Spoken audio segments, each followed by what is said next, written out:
here on AT&T Sportsnet.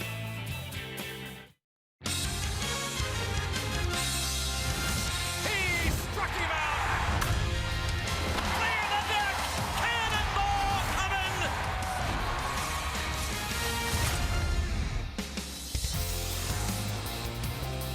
From PNC Park in Pittsburgh, the National League presents the Milwaukee Brewers and the Pittsburgh Pirates. The Bucks conclude their 11-game homestand.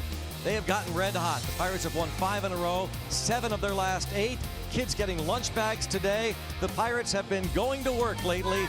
Again, they look for the sweep of the 5-game series against the Milwaukee Brewers. And you know, a week ago on his radio show, Neil Huntington talked about the state of the Pittsburgh Pirates, said the Bucks needed to make up a lot of ground quickly, and the Pirates have done that. Part of the quote from last week when Neil Huntington mentioned the Pirates needing to be better than 4-4. And by the way, today, Neil Huntington on his radio show talked about how the Pirates need to do more than just have a good week, but it's been a really good week. Build on it, continue to push forward is what the Pirates general manager said earlier today, and talking about last week as well. We bring in Bob Walk to talk more about this. Bob, it's nice to see the Pirates have performed, but I think Neil Huntington put a good spin on it again even today that, hey, it's been a good week, but it's not over by any stretch. A lot of work yet to be done. Oh, yeah, it's been really a great week. And, you know, one of those the reasons why it has to really continue the 7-3 type numbers for a while now is because they did dig themselves a giant hole, and they're trying to climb out of that.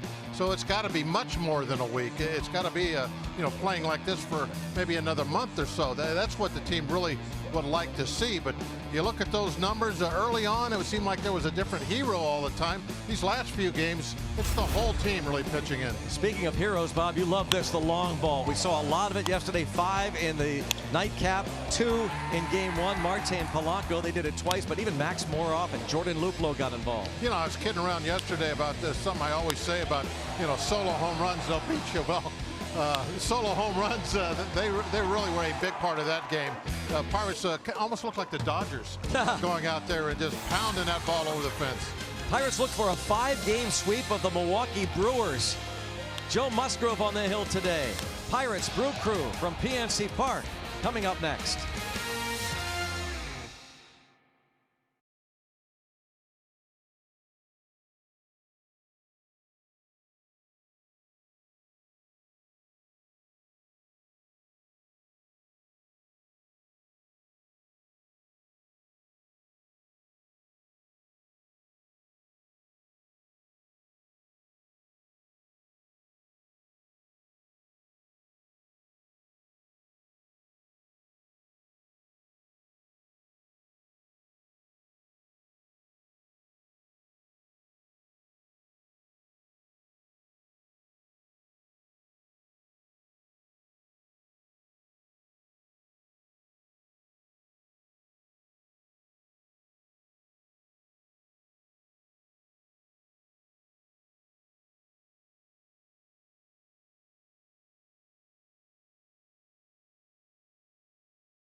Swap for Heroes. T-Mobile will donate $1 for each post. And by the law firm of Bordas & Bordas. Bordas & Bordas, fighting for justice.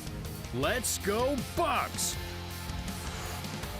Pirates getting ready for the final game before the All-Star break.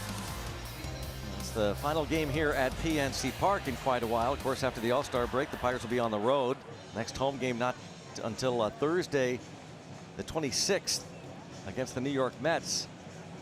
You can see the regular Sunday jerseys last few years the Pirates wear, the alternate late 70s, early 80s style unis. Joe Musgrove will be taking the hill. Pirates feeling good about themselves these days, Bob. And they should be. They're back to playing like they did for the first couple months of the season. Their first maybe 7 weeks, I guess you could say, where they, they got timely hitting. They played some good defense. There was always something, it seemed like, every day, every week coming to the forefront. They'd get a run of good starting pitching, and then the bullpen might have to pick some things up for a while, but it was always home runs. Somebody would get hot with a long ball bat. Thinking back to Polanco those first couple of weeks, and that's kind of what we've been seeing this homestand. At first, mentioned it in the Open. We talked about it in the Open a couple of days ago that you'd have those heroes, but of late, the last couple of games, it's been everybody chipping in, especially Game 2 yesterday. We talk about heroes, huh? All these kids on a Kids Sunday getting autographs from their heroes. It is a beautiful sight every Sunday. See these kids come out. They've been doing this now in most of the ballparks around baseball. I think it's a fantastic thing. And I can just think back to when I was that age, what a thrill it would have been to have been invited out on a major league ballpark or out on the field to talk to those big league players. Yeah, as they take their starting positions. Boy, there's a good runner. Hat might be waving her home. A little too big. That's all right. Check out the Brewers starting lineup. The Brewers are anxious to get to the break. They are leaking oil. Lorenzo Cain leads off, and it's Christian Yelich and Jesus Aguilar, 2 out of 13 in this series. He'll be followed by Travis Shaw and Tyler Saladino. Hernan Perez is at second. Brett Phillips just called up today. He's in right field. Eric Kratz, Jhoulys Chacin. The starting 9. Jonathan Villar placed on the disabled list today.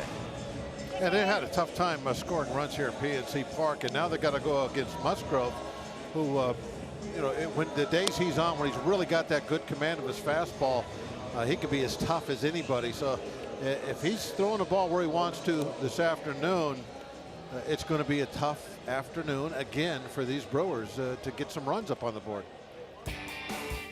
We check out the Honda defense. Starling Marte is in center field. Corey Dickerson and Gregory Polanco are his wingers. Colin Moran, Jordy Mercer on the left side of the infield. The Josh is on the right, Harrison and Bell. And Elias Diaz is behind the plate, and he'll get a lot of catching starts the second half of the season, as Pirates don't want to go beyond just getting Cervelli back at some point, but it does not look good in the near term or perhaps even the long term. There's a liner towards center field. Marte on his horse. Nicely done. A bullet to center. 1 up and 1 down. He hit well, but Marte can play some center field.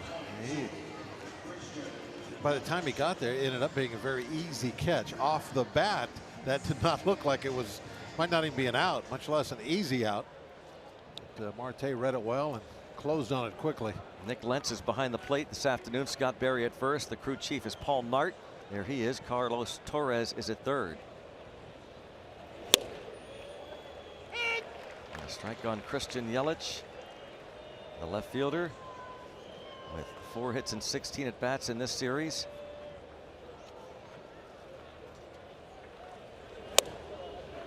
A handful of Brewers will be heading to D.C. after this game, including Yelich.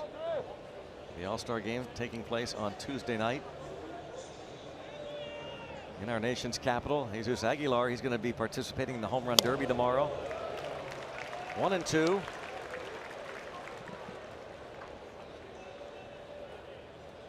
Meanwhile, Joe Musgrove faces these Milwaukee Brewers for the first time in his career.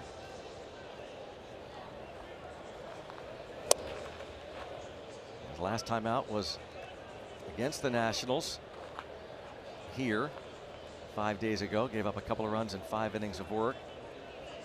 It was on Tuesday.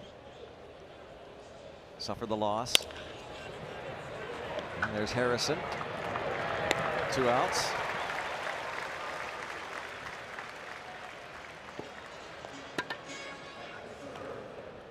So now with 2 down, the batter is Jesus Aguilar.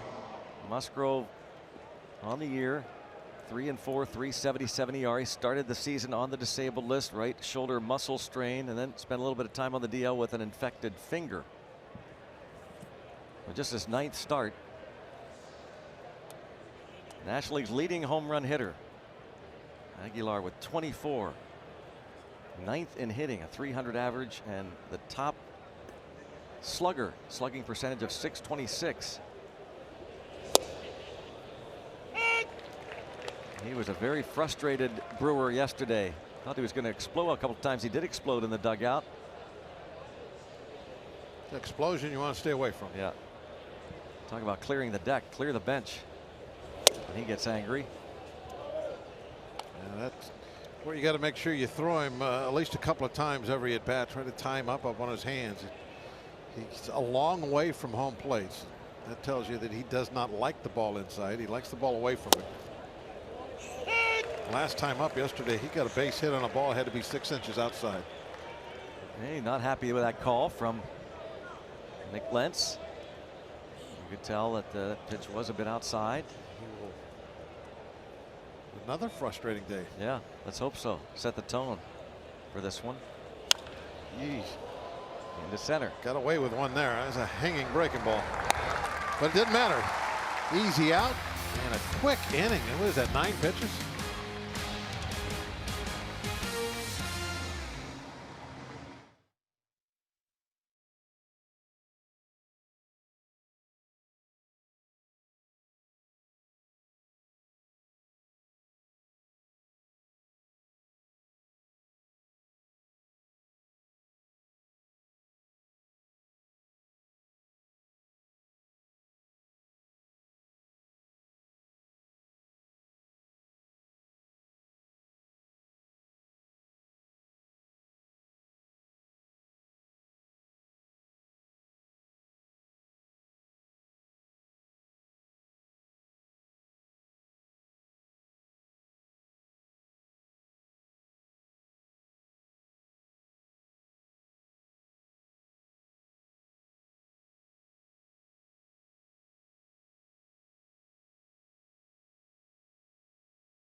Brewers. We check out the RAV4 starting lineup for Pittsburgh.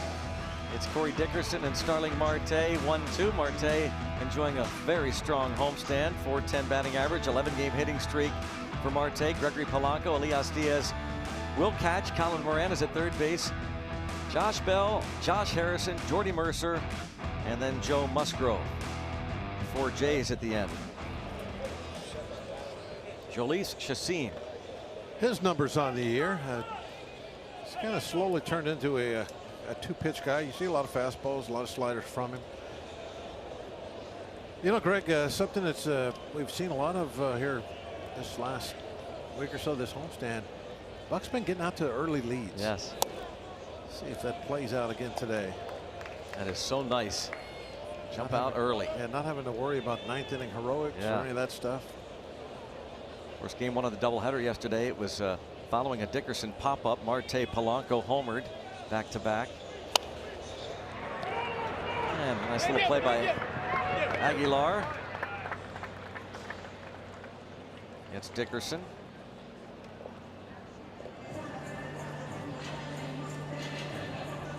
So you saw the first baseman of the Milwaukee Brewers. Rest of the defense, there's one of the new Brewers. Brett Phillips is in right, Lorenzo Cain in center, Christian Yelich is in left, with Travis Shaw, Tyler Saladino on the left side of the infield, Hernan Perez and Aguilar on the right side, and Eric Kratz is behind the plate.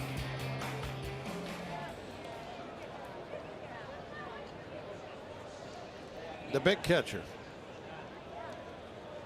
He's trying to pat down that area around home plate. Let's get a little. Every catcher likes to have a little consistency of that dirt. Don't like that inconsistent dirt. We were talking about that on the radio side yesterday. Old story, Bob Walk and his battery mate Mike LaValliere. Spanky talked about inconsistent dirt. That's one of the reasons an 0-2 breaking ball got past him and allowed a pitcher to reach against Walkie, who ended up winning the game. And Marte trying to push the bunt up the right side. 0-2. Spanky put the wild pitch on inconsistent dirt. See, there's always a reason. Oh yeah, it's never your fault. Maybe did you learn from him? Yeah. Pitchers always learn from catchers. 1-2 the count on Starling Marte. Now with 13 home runs.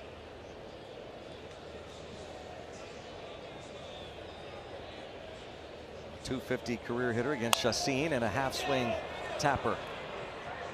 2 outs.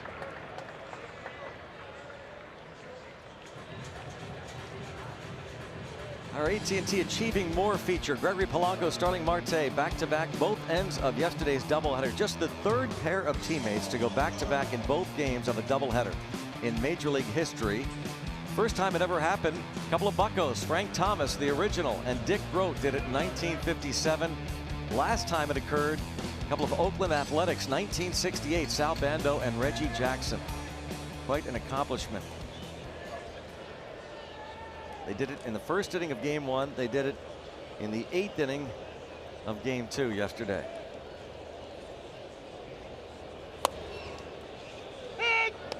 I wonder if an MVP award is in the future for either Marte or Polanco. They're the only pair that doesn't have at least one MVP there.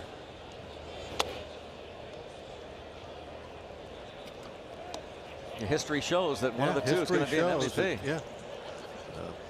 There it is. You can't fight history. Nope.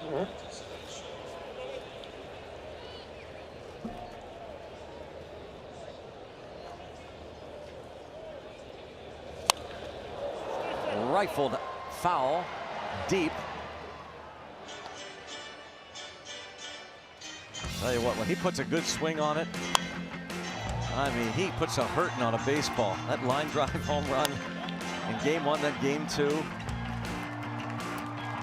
The swings are picturesque, aren't they? They're majestic. Yeah. You know, I think you can say that for some reason about a lot of left-hand hitters. I don't know what it is about their swings, but certainly Polanco, when he puts one of those home run passes on a baseball, it's worth watching a few times.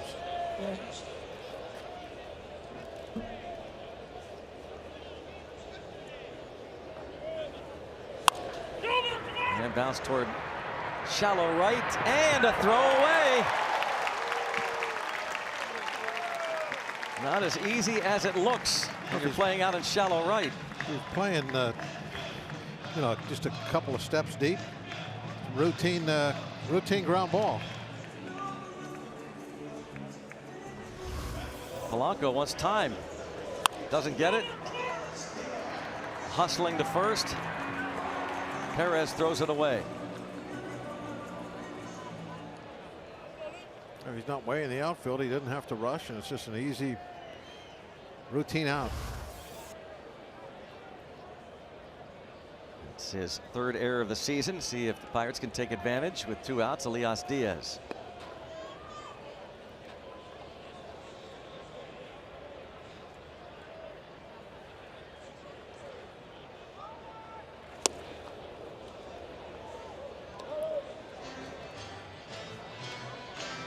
Diaz 3 for 9 in this series. And that .292 batting average for the year. His 39th start.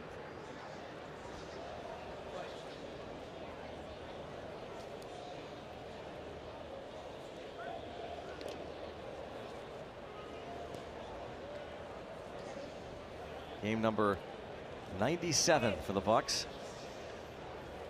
This is the latest an All-Star game will be played since 1979.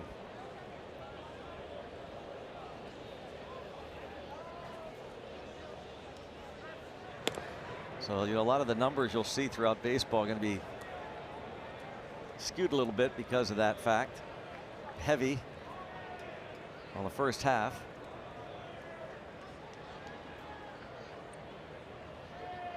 Getting close to the first 2/3. Yeah, you often hear about pre and post All-Star break numbers in baseball. The actual first half has been over with for quite a while now. 162 game schedule. The Pirates will pick things up in Cincinnati on Friday. And Pirate fans, kids, young and old alike, hoping for a rare, very rare 5-game series sweep.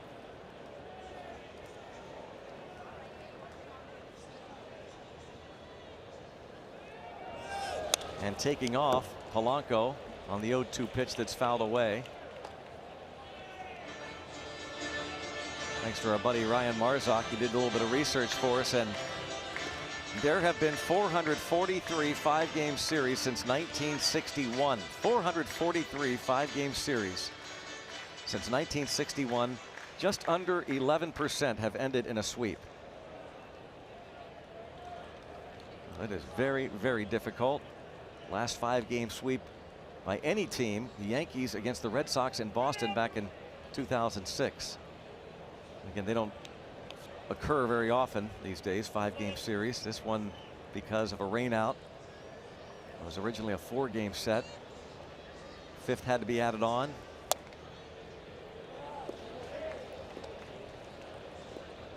One and two.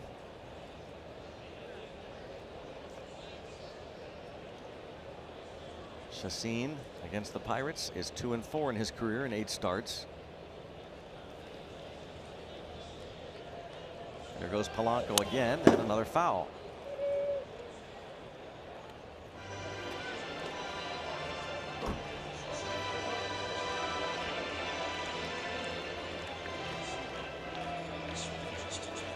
Then Hurdle has seen 2 of his colleagues in the National League Central Division be let go. I'll tell you about the most recent one in a moment. But of course, the first was Brian Price in Cincinnati early this year. Yeah, the one today kind of surprised me Yeah. when I heard it. And toward left center field over his cane. And he's there. It is 0-0 after 1.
Mike Matheny last night after the team's 8-2 loss to the Reds. The Cardinals also released hitting coaches John Mabry and Bill Mueller.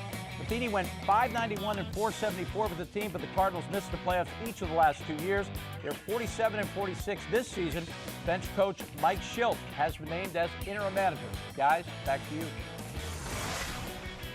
Paul, thanks very much. And yeah, that's the state of the Cardinals currently. As you can see, since June the 13th, they have dropped 7 of the last 28 games, and the Pirates are creeping to within a game and a half of third place now in the Central. Yeah, that one surprised me a little bit. He's had some pretty good success there since taking over as Cardinal manager, but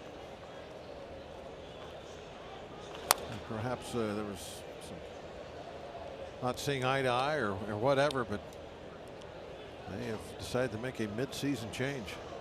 John Mozeliak, the man in charge in St. Louis, admitted there had been some, quote, head-scratching moments, Cardinals, this season. And there's a line drive toward right by Travis Shaw, and Travis Shaw homers to start the second off of Joe Musgrove. That's kind of a golf shot. His 18th, 1-0. Definitely went way downstairs to hit this ball.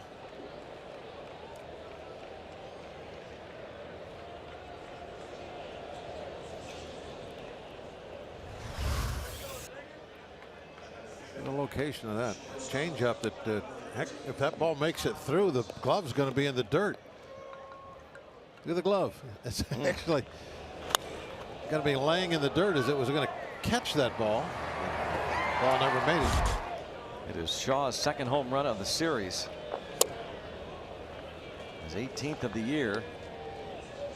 And the Brewers have the lead. And for the first time, advantage goes to Milwaukee in the series. It's the 5th home run that Musgrove has given up this season. And this, again, his 9th start.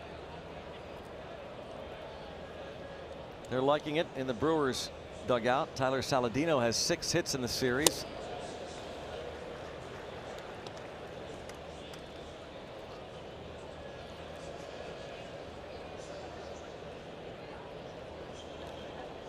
Saladino 6 out of 15, his 28th game as a Brewer. And this is hit in the air to Marte.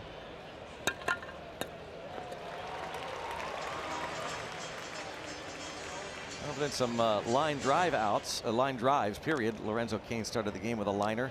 Shaw hits one out. So Musgrove goes to work now against Hernan Perez.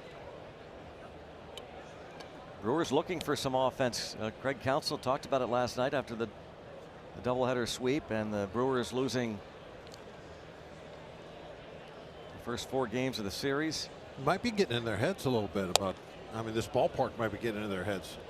He talked about that they've lost 12 of the last 16 games here at PNC Park, and they've scored a total of 36 runs, average of 2.25 a game here at PNC Park.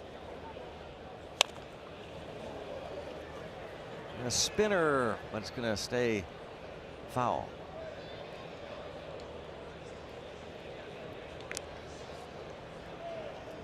They lost Eric Thames in this series to right hamstring tightness, so he is on the DL.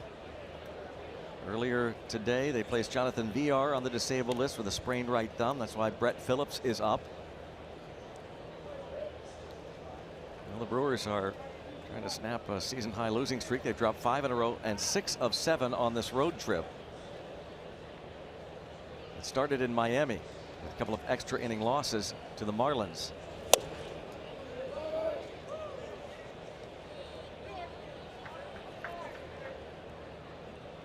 Jesus Aguilar. Big reason why this Brewers club was in first place good part of this first half. 3-1.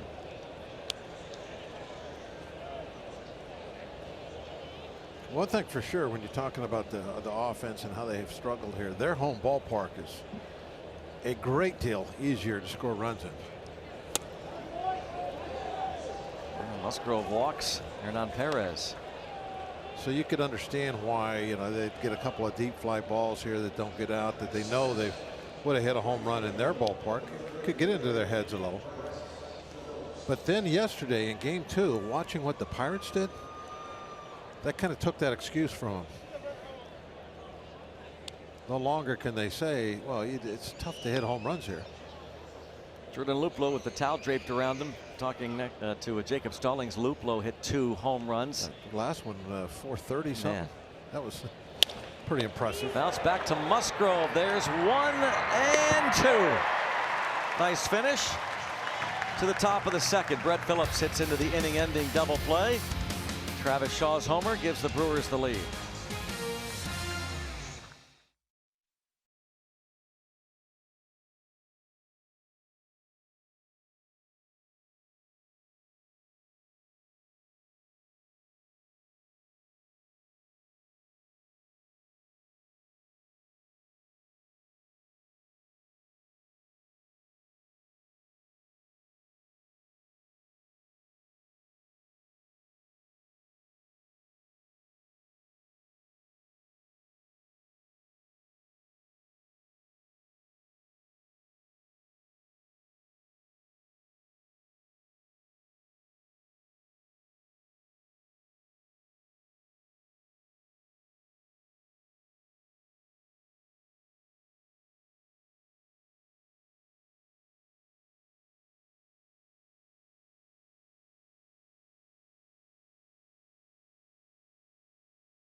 Stabilist trying to help Elias Diaz. Ray Searage there. We check out our Allegheny Health Network injury update, and yes, Cervelli back on the post-concussion symptom DL. 5th career stint on the disabled list for the concussion, 2nd time this season, and the future without a doubt. The Pirates don't want to say it, but in terms of where he plays on the field, it's a big question mark now for Cervelli. Started to get to that point when he was on the most recent DL stint. Neil Huntington talked about wanting to do what's absolutely best for the player. He said his post career is going to be a lot longer than his playing career. All popped up to the second baseman, and Colin Moran is the first out. Junior PA announcer. Batting six, the first baseman, number 55, Josh Bell. Ably assisted there, Timmy D. Greg is on Tim DeBacco's right, and a young fan announcing Josh Bell.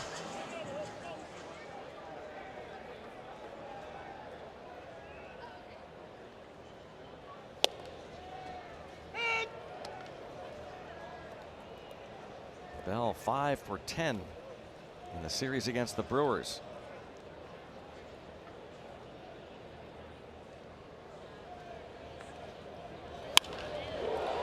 Hammered towards center, sending Kane back. Boy, Lorenzo Kane can play some center field. Lost in the Pirates' 4 wins is what Kane has done on some drives, either in the gap and in this case straight back to center field. The second baseman, number 5. Yeah, we got a couple of very talented center fielders in this game. Talked a lot about how Marte made that play early look easy. Well, Kane kind of did that too. There was no slamming into the fence and falling on the ground or any of that stuff. Just reach up, catch the ball, and toss it back in. Allegheny Health Network Supermo look at it, and a breaking ball for a strike to Josh Harrison. Josh Bell robbed of extra bases by Kane.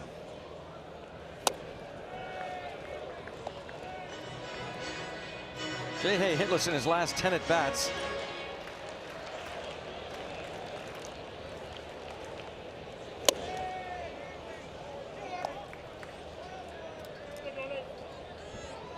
Chacin, 30-year-old from Maracaibo, Venezuela. Right-handed hitters hit 199 against him. Lefties hit 281.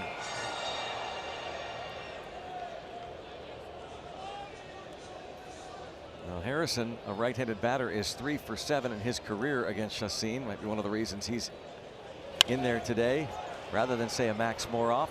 Ball popped up, and he retires Harrison, and the Bucks go down in order.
Automotive. Check out barreltires.com and never overpay for tires again. And by Allegheny Health Network, official medical provider of the Pittsburgh Pirates and fans like you. Let's go Bucks! Here at PNC Park, the Pirates trail the Brewers in the final game of this 11-game homestand, 1-0. And the Renegades of the Rotunda don't care about the heat. They're out there in full Buccaneer garb. You know, you were out there in the old days on the pirate ship sailing along. It had to be hot out there. Oh, yeah. You couldn't can't take a day off. Call off. Or, yeah.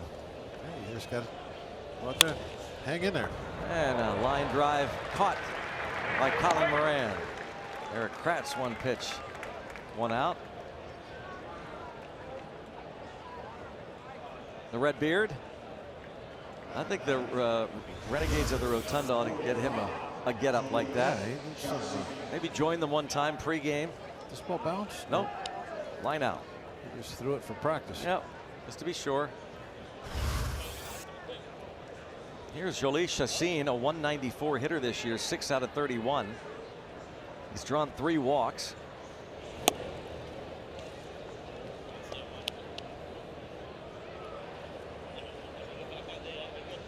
.193 career hitter with a home run.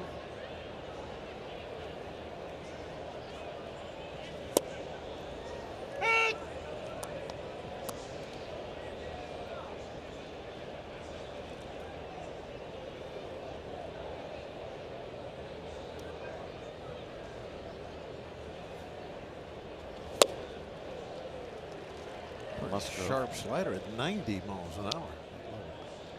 Something on that pitch. Decent break to go with it.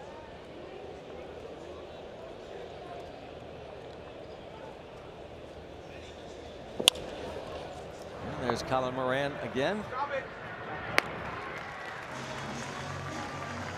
Easy second out. Top of the order now, Lorenzo Cain.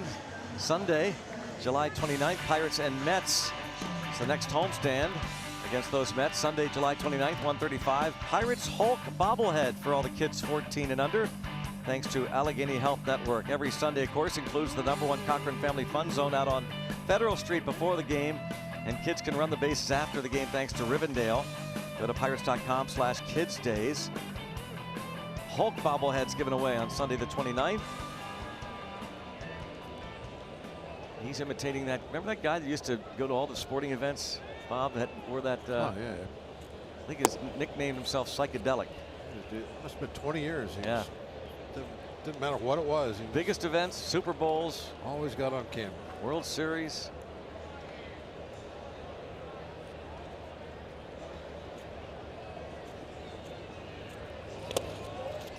Two 2-0 on Cain.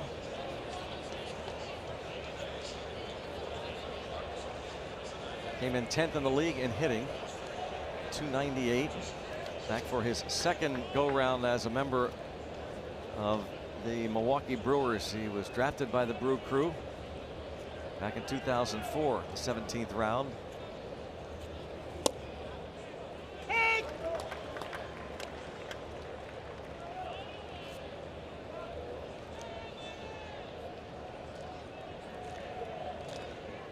Sunday afternoon out, yeah, ready to go. Fan. And just in case, huh? The Brew. 3-1. Well, it's hard to sweep even a 3-game series in baseball. Very difficult to do, let alone a 5-gamer. Pirates' last 5-game series sweep here at in Pittsburgh was back in 1995. Ball bounced to Colin Moran. He's going to get a chance to practice those throws the third time. 1, 2, 3.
On a Sunday afternoon in mid-July here in Pittsburgh.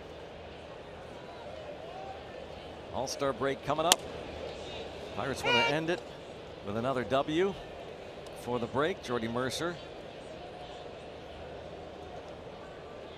5 out of 11 in the series.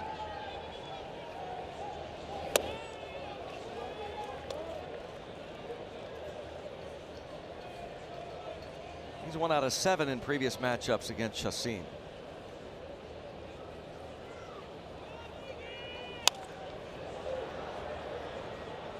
Saladino out. Yelich.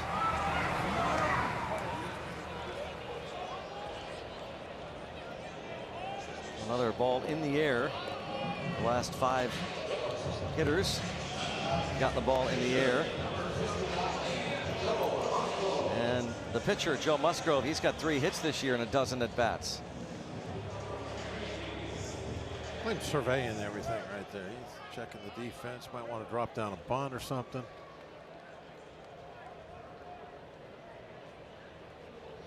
Wait, how'd you call that one? In the dirt. Look at Musgrove. Oh, he was thinking about going to second and then put on the brakes. Joe Musgrove. He's a baseball player. Yes, he is. A Major League Baseball player. More than just a pitcher. It's the National League, folks. Hey, he really loves to play this game. And when we were in San Diego, his dad was saying one of the reasons that he loved the trade was he could come here and do something besides just go out and stand on the mound. And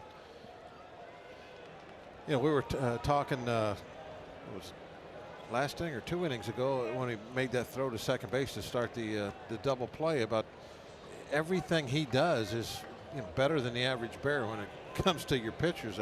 He's our best guy, I think, at throwing to bases. Always gives a good throw to second to start those double plays. He's very quick at covering the bags. I mean, we've spoken very highly of him many times about this base running. So yeah, he's when he pitches, normally, you know, there's very few guys that are like him. Normally he has an advantage on offense. We have an advantage on offense because he's there. Can't take him for granted. No, he is certainly not an automatic out. And it's the other stuff too that he does well. If he was pitching there instead of bunting, he would have probably, I mean, I'll bet you he comes down, he gets that and makes a perfect throw to first base and gets the out. That's the kind of things he brings to the table. Toward right field, near the wall, and it is gone. Just does clear the deck for a cannonball. Dr. Dickerson gives the Bucks the lead. Started with a bunt. Dickerson 7th. I mean, immediate payoff for being able to do something out there. You lay down a bunch, you get yourself on base, and Dickerson knocks you in right away with the home run. How about that? Yes, sirree.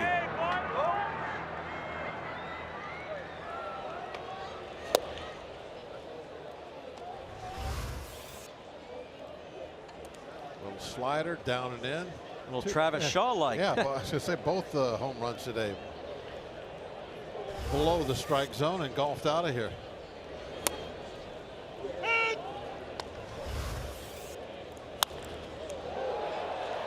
Not by much. Maybe about 22 feet. That ball might even hit the top of the fence. I've not seen much of that lately. Marte chasing a pitch well out of the zone. Second out of the inning. First K for Chacin.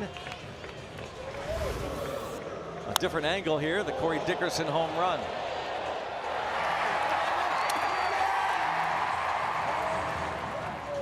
Watch Musgrove now. Running the bases. Not sure. Now, as soon as he sees the right fielder turn his back to the infield, that's when he took off. Look at that. Yes, he was looking Picking up the third base coach. Yeah. What you're supposed to do, Greg. Look at third base coach. Oh, okay. Just double checking. Happens occasionally. Yeah. Gregory Polanco at the plate. Strike one on him.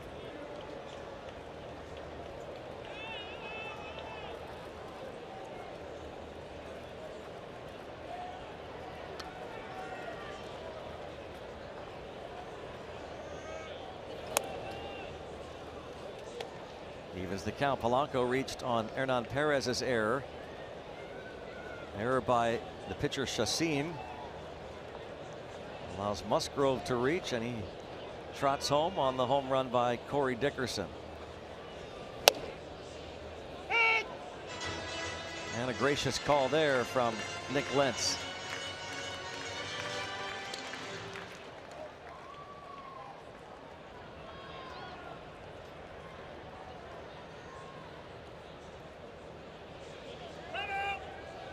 Polanco tried to call time in that first inning just before the pitch that he had to swing at, and that produced an error on the part of Perez. Corey Dickerson expecting that bat. Boy, those are precious tools of the trade. He takes it very seriously. 3-2. Plenty of room inside that first base bag for a ground ball.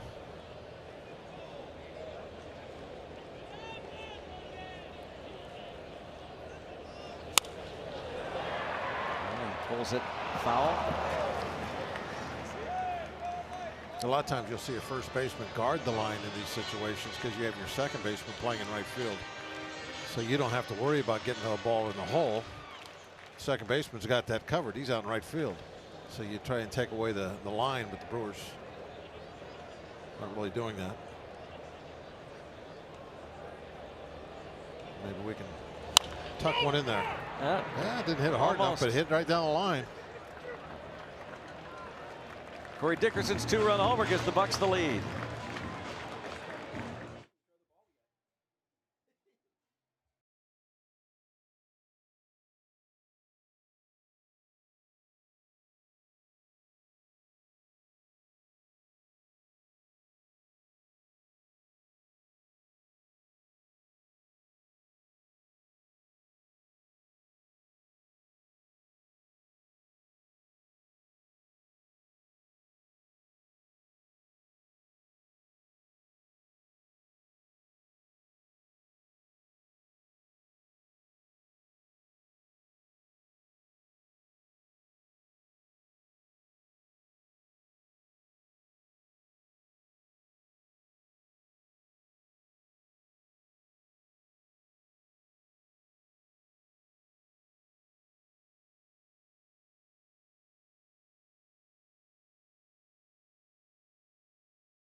Cream Day, and actually our friends at Isley's have a pretty cool treat for you. If you have a chance to get to the ballpark before the end of the month and before this ice cream cone melts in my hand, you can actually get free ice cream, a chance for free ice cream for the entire year. All you have to do is come to the ballpark, get a cone of ice cream, tag Isley's at Isley's Nation, send them a photo, and you'll be entered in an opportunity to win ice cream for an entire year. Good stuff, guys. I bet you wish you had some of this, don't you? No, to be honest with you, you said before it melts in your hand. I mean, are you kidding me? 2-1. Thanks for the thought, though, Dan.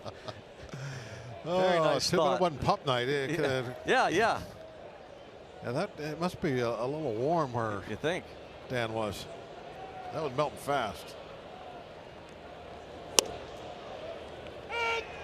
A strike on Yelich, who bounced out in the first.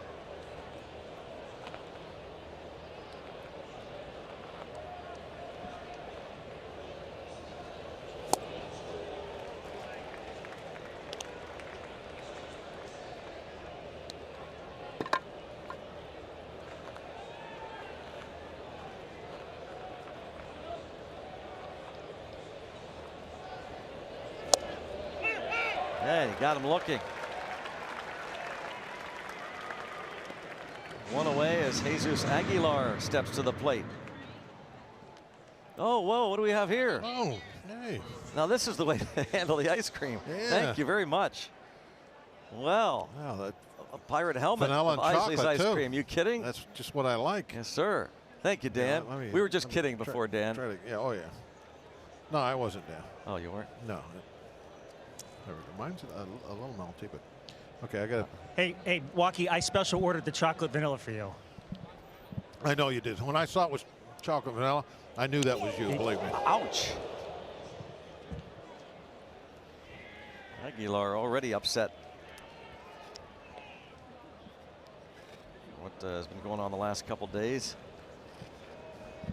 Yeah. Well, you know what? Make it feel better. Put a little ice cream on it. That's it. Now they're going to check on him. Well, that's all you need just before the All-Star break. He is hit by the pitch. That clipped. Ooh, that was on his hand. He- Always a dangerous spot.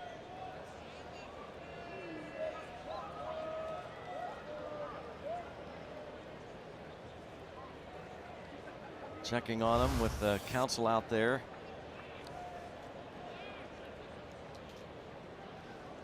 Says he's fine. It'll be all right. So Musgrove will now face Travis Shaw. There it is. Not a mess at all. No, it's red. It's like What do you think Blas thinks of this, by the way? kinda like a chocolate look at shake. this. Look at him, all serious, all angry. Hey, Steele, it must be that air conditioning. It must be the air conditioning that you guys have up there, huh? Yeah. we do have AC, Yeah, and I it's- know yeah, you're jealous. I didn't have that. I may have to go get a redo. And nice catch, Harrison. And always thinking on the move, throws to first. Aguilar back. Jay Hay with a nice play to rob Shaw of a hit.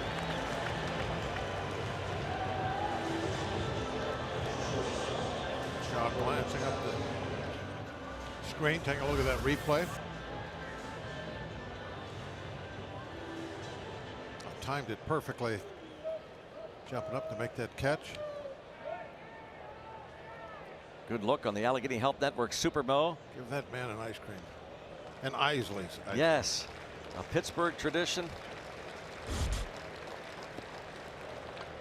Going back to the early 1900s. This ball's popped up.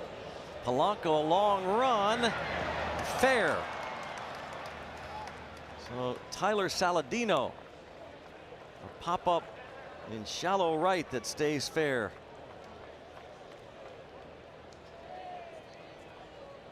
First and third. His eye black's all thicker today. Huh? Just a little bit, yeah. Yeah, it's been very just thin line, like he's putting it on with an eyebrow pencil or something. Today, a little thicker. It's be a little more sun today than it's been. Very artistic, though. That is his 7th hit of this series, by the way. Now Hernan Perez walked in the second.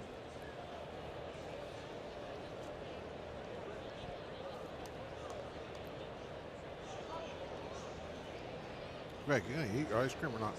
I am. You're making a mess. Let it melt. I like it that way. See mine. You're not making a mess at No, all. no, You're eating yours and it's not a mess. That's what I like about Oh yours. darn! It's getting on my Yeah. scorecard. Oh yeah. It's good. It's gonna ruin my scorecard. Left side, Moran scoops it, throws, yes. Good thing he's been practicing that throw today. Hernan Perez is retired. We'll get back to the ice cream. We'll get back to you. Pirates lead 2-1.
For the Toyota all-wheel drive RAV4 inning. Toyota, what drives you?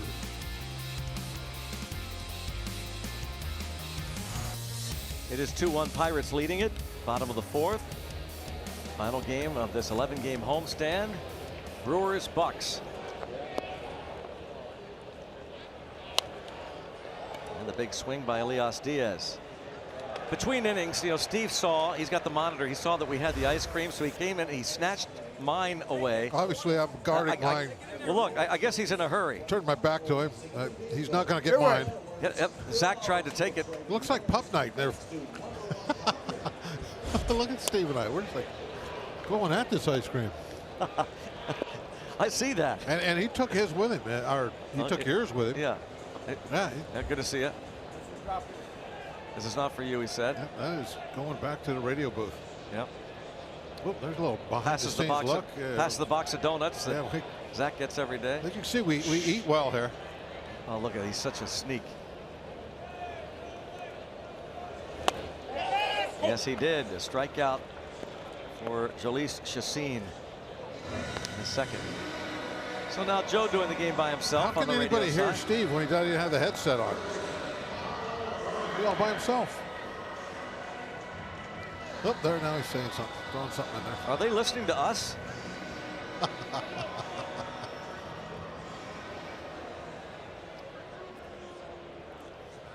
You're almost done. You've done good work. I think you're going to beat Steve. Of course, you had the early start. I had that start, yeah. But I'll But tell you what, he was making up ground, catching wasn't up. he? Yeah. He was catching up. I'm almost down at the bottom.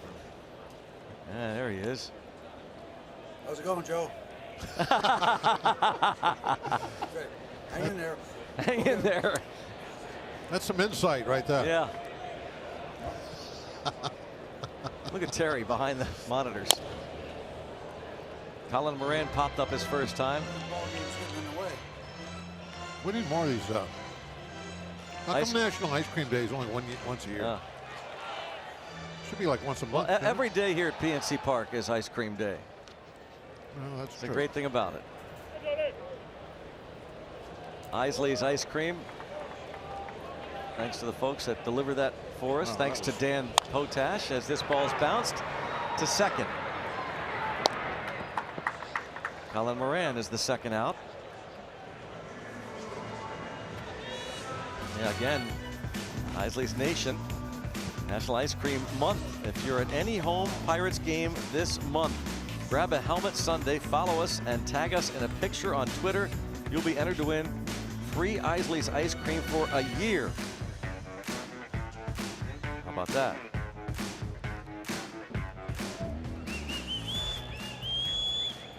You know how much ice cream Steve and I could eat in a year? Hashtag Bucks Booth, by the way, if you've got a similar picture, maybe not as messy or maybe messier.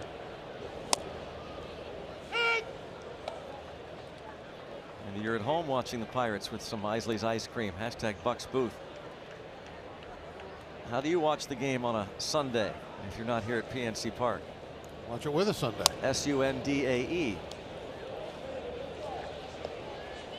1 ball, 1 strike on Bell. He lined out to Lorenzo Cain, made a fabulous catch in the second.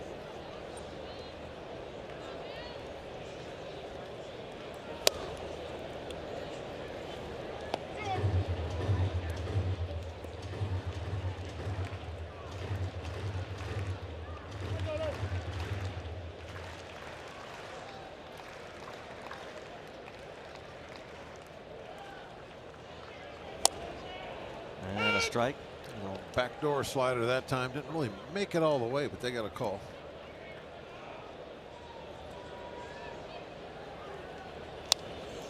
Quick pitch. Bell barely got the bat up in time to take a swing. The ball was on the way. 2 balls, 2 strikes. Chassin at the 54 pitch mark.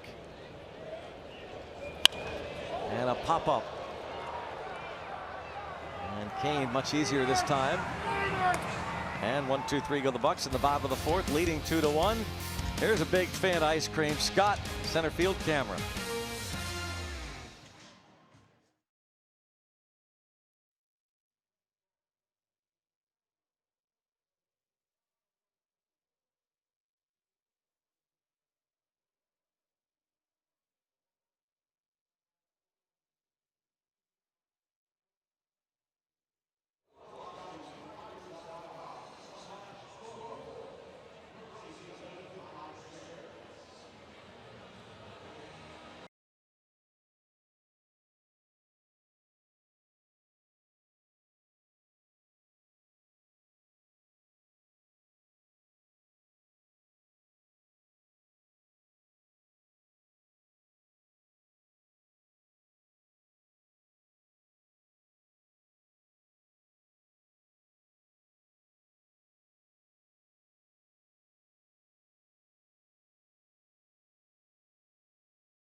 Great camera work, Pirate Parrot, and coming up on Friday, July 27th, Pirates Mets 6th annual Faith Night, presented by Chick-fil-A. Post-game event with Clint Hurdle and Pirates players, coaches sharing their personal experiences on how faith has impacted their lives and baseball careers.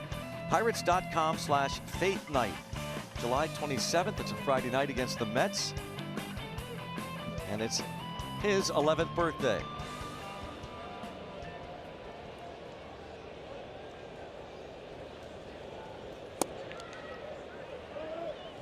Brett Phillips called up today, bounced into a double play against a former minor league teammate in the Astros organization, facing Joe Musgrove, both former Astros minor leaguers.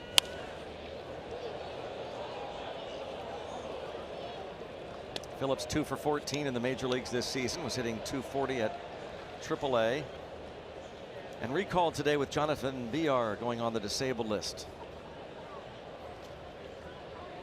Joe Musgrove traded over to the Pirates this winter.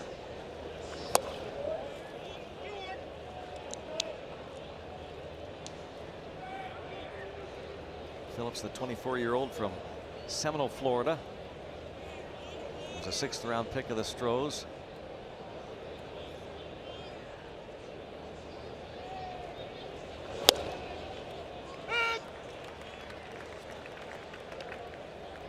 Musgrove was originally drafted by the Toronto Blue Jays and traded over to Houston in July of 2012. That was the year that Phillips was drafted by the Astros, and he's down on strikes. The first out of this top half of inning number 5.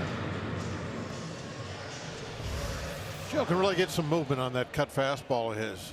Like a little short slider, which I guess is what a cutter is, but the velocity at 91 kind of separates it from that normal slider speed. His last start, he struck out 9 Nationals in 5 innings. He just couldn't go very deep in that ball game because his pitch count got out of hand real early. A lot of foul balls off of him in that game. 30, I think it was the number, foul balls against Musgrove.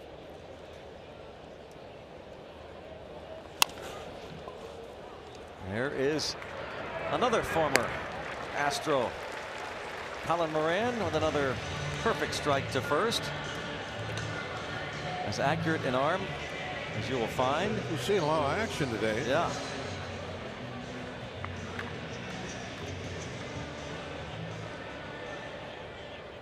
Musgrove against Jhoulys Chacín, his mound opponent.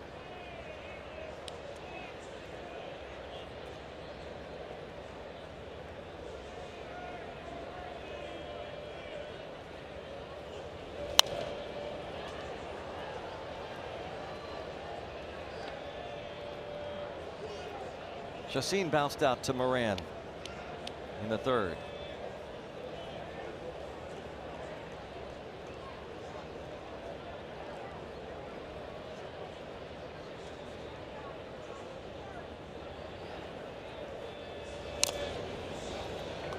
Hoping to get some innings out of Musgrove today. He's a strike away from making it 5 innings. Now the first man, long man out of the bullpen, and maybe the first man out before the 9th could be Trevor Williams, the starter, who is available in the bullpen. Pirates have also added Tanner Anderson, recalled today. They've optioned Austin Meadows back to the minors. Clay Holmes, who picked up his first big league win in the 2nd game of the doubleheader yesterday, was the so-called 26th man of that doubleheader, and he was sent back to the minors. There's Trevor, the bearded one, next to Stephen Brault, and Jordan Comedina, bullpen catcher. And there is 5 innings for Musgrove. Tanner Anderson right there next to Comedina.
2-1. Pirates lead the Brewers. Pirates Charities Night, AT&T Sportsnet, July 28th. Bucks Mets. Tune in to grab a backpack filled with Pirates gear and support 10 Miracle Leagues in Western Pennsylvania and in Minnesota, Florida. Your donations will continue efforts to make sure kids and adults with disabilities can enjoy the great game of baseball. Pirates Charities Night on AT&T Sportsnet, July 28th at 6 p.m. Here this afternoon, the Pirates lead 2-1, and the bottom third of their batting order, Josh Harrison.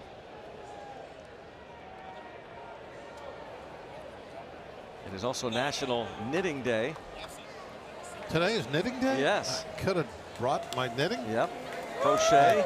I'm always looking for an excuse to bring my knitting with I know that. You keep promising to give us that pirate blanket you knitted for us, but we haven't seen it yet. Stitch 2, purl 1, or how's that go? You're the expert. I have no idea.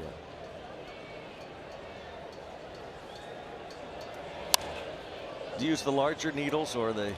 It depends on how. Oh, wait a minute! You did bring it. How big the links are.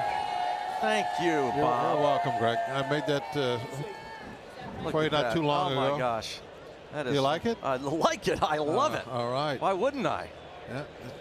I know it's a little warm today. No, not at all. I started working on it this winter. Not at all. Started working on it in the winter. Actually, I could do this. Take this on the plane. Yeah. Instead of using my sport coat. Yeah, look good. Look good, son. Well, I'm glad you liked it. Glad you liked it. Here's the other one that Bob did. Handed it to some fans. Yeah, gave that one away. It's autographed it. It's a stitching pitch. Bounced to short. Uh-oh. Jay Hay is hurting. I think something went. Yep. Hamstring, something.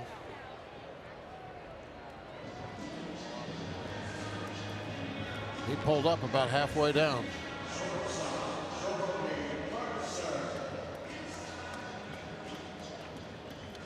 Jogging off, maybe not too bad, but definitely pulled up.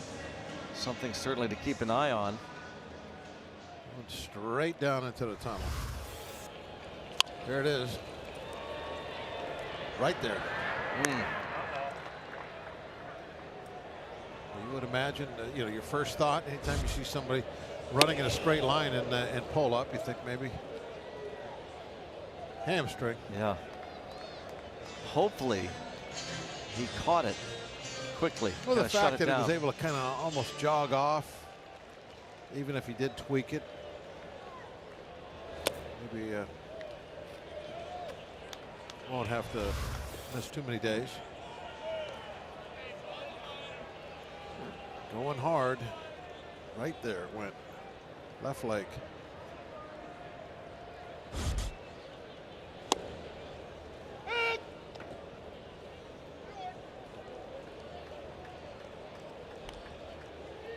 By the way, in all seriousness, I want to thank Donna Ivkovic, who did knit that for me. Bob really didn't, but Donna did. So thanks again, Donna. She called me for some ideas. Oh, I'm sure she did. Yep. Cool. Clear the deck. Cannonball coming. That is really sharp. Blanket. Well, you get some good gifts up here. Called swag. Get some swag. Yeah.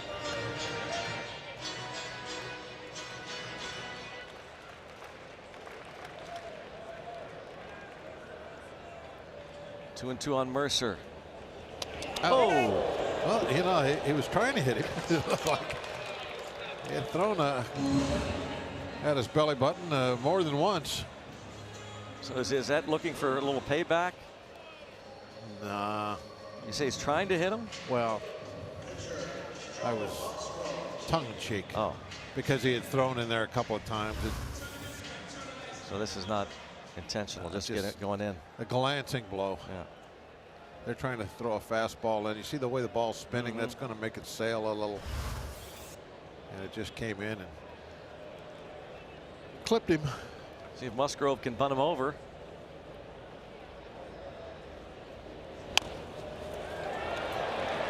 Bob, what do you think of Joe Musgrove? Finally, does something positive. As you were saying about the other parts of his game aside from the pitching, he moves the runner. gives Corey Dickerson a chance. Of course, he bunted in the 3rd inning. And an error was charged to the pitcher, Chassin. First base side. I mean, that perfect.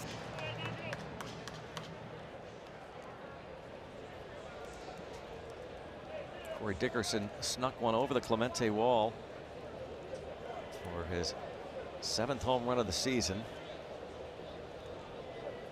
Only the 8th given up by Chassin this season.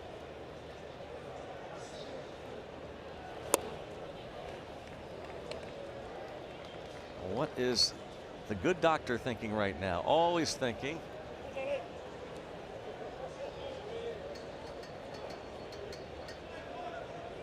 Studying. They're not overplaying on defense anymore, so it doesn't really give him a. They're pretty much straight away outfield and infield. If they were over shifting one way or another, he would try and take advantage of that with a runner at second base.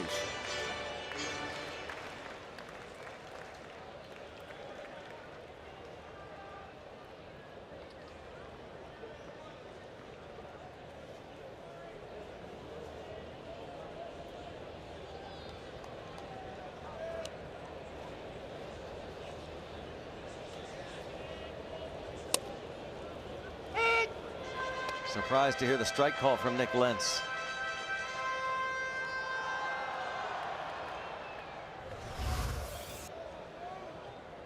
Came in there. Backdoor slider. Pretty good pitch.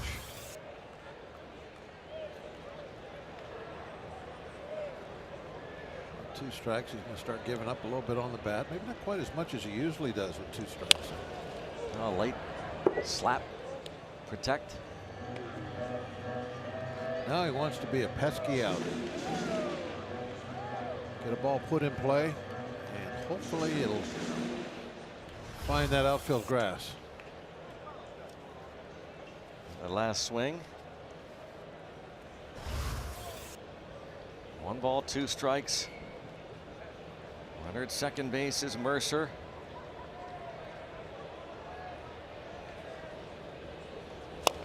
And a little dribbler. Takes care of Dickerson. And through 5 innings, Pirates lead by 1.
The Pittsburgh Pirates and may not be reproduced or retransmitted in any form, and the accounts and descriptions of this game may not be disseminated without the express written consent of the Pittsburgh Pirates.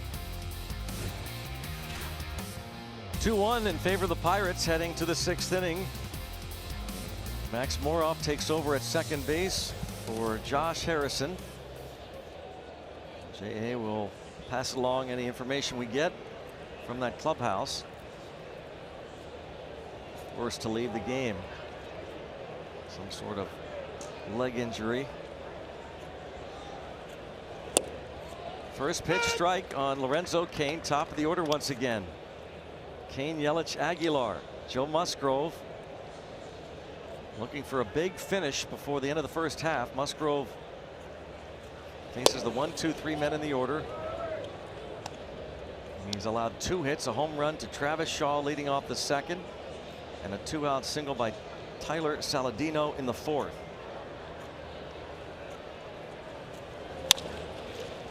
There's Moran again.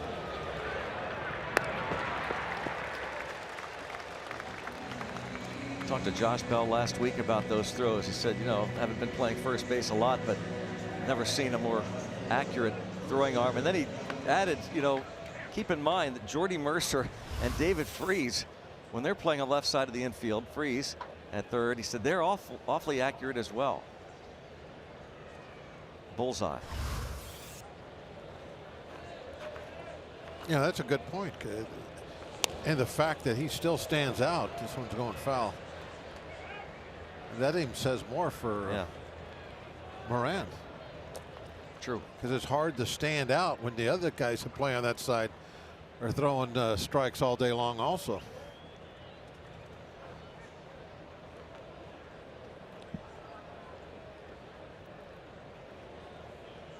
Christian Yelich at the plate.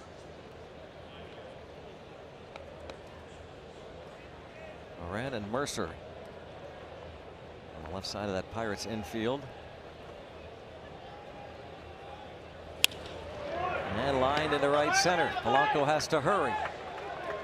Yelich headed to second, and he's going to be there with a stand-up 1-out double.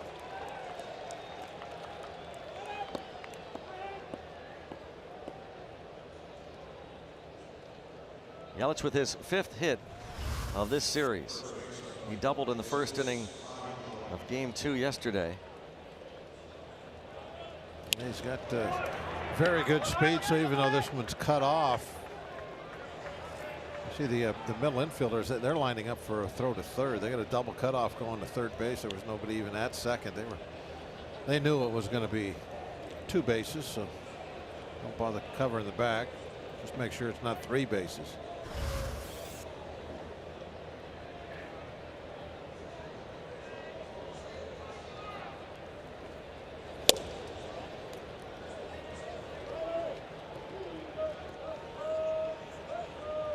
$16 doubles for Yelich.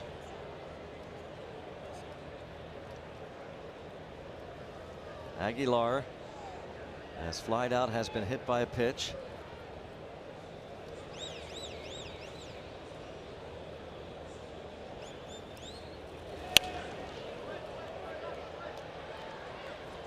For a lot of reasons, he'd like to put a hurting on a Musgrove delivery. His frustrations this series, and then being plunked in that 4th inning delivery. He is 2 for 14 in this series, hitting just over 200 against Pirates pitching on the year. This is the 10th game between these two clubs. The Pirates have won 7 of the first 9.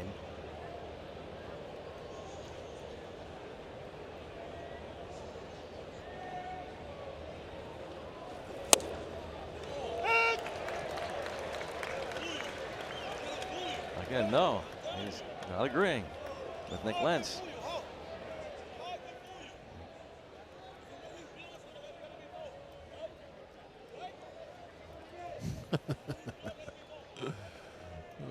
As a pitcher, you love that? Do you love that? Doing what I'm just doing. You're out there chuckling.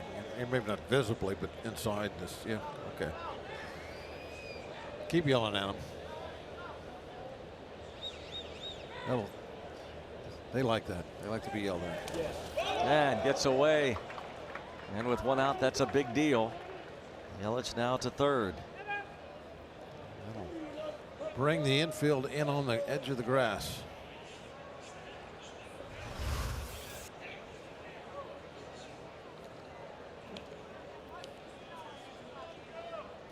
Almost looked like Diaz went too far to his right. Overshot it a little bit.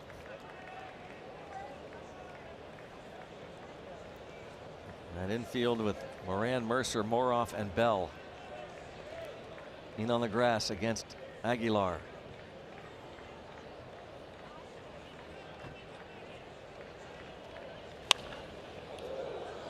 They're back inside. That breaking ball. Talked earlier about tying him up with the fastball. That's also been a weapon for Pirates pitchers. Get him to chase something up and in off the plate.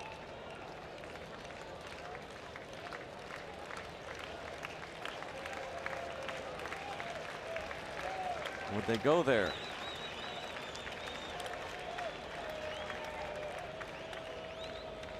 Set up away, and it's 3-2.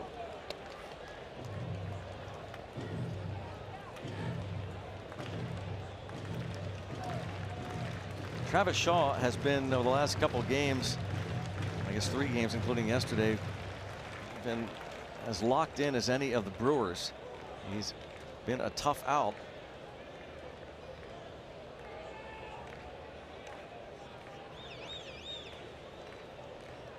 Three and 2 on Aguilar.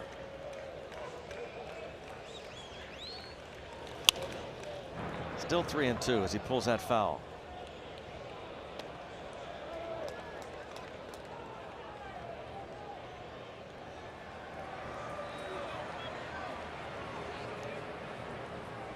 There we are.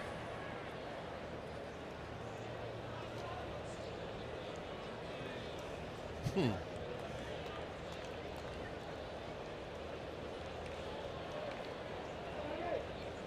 3-2 the count on Aguilar. 2-1 ball game, 1 out, 6th inning. Chases 96 miles an hour off the plate. So you would think that he wouldn't be able to reach that ball where he sets up. But he actually has very good plate coverage being that far off the plate. Oh, well outside, he's able to foul it off. Yesterday, the base hit he got was about that far off the plate. Same thing. He has struck out the most times on the team. And he walks. Yeah, the middle infielders will move back now. Look for a double play ball to end the inning. Travis Shaw's home run in the 2nd. Statcast powered by AWS. Change up down out of the strike zone that Shaw was able to call foul.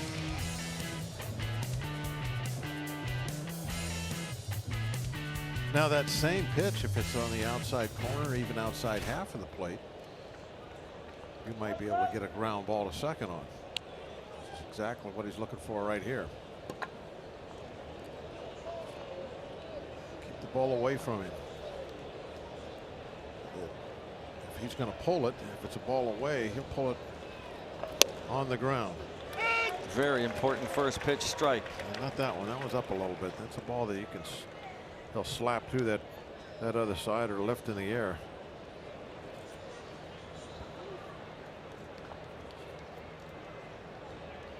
Plenty of defenders on the right.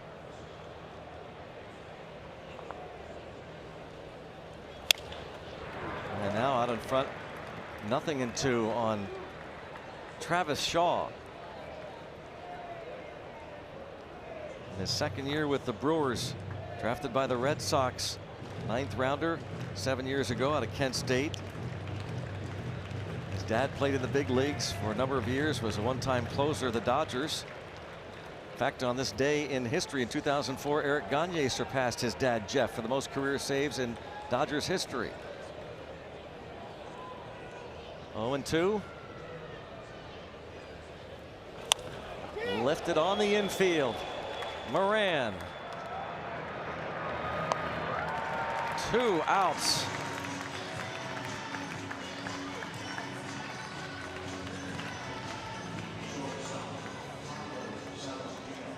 Two on, 2 outs. Pirates still lead by 1 here in the 6th. Rough time for this Brewer offense in this ballpark. Elias Diaz wants to be sure now with Musgrove. Aguilar Still at first after the walk. You saw Yelich. He doubled, went to third on the wild pitch. Tyler Saladino. 7 hits and 17 at bats in the series, including his 4th inning single to right field his last time up.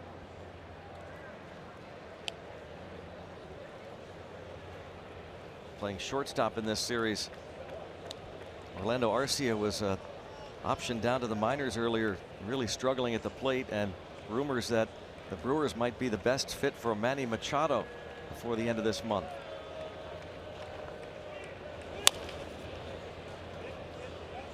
Well, they are a nice fit, but can the Brewers supply the players for the Orioles? What are they going to offer up in return?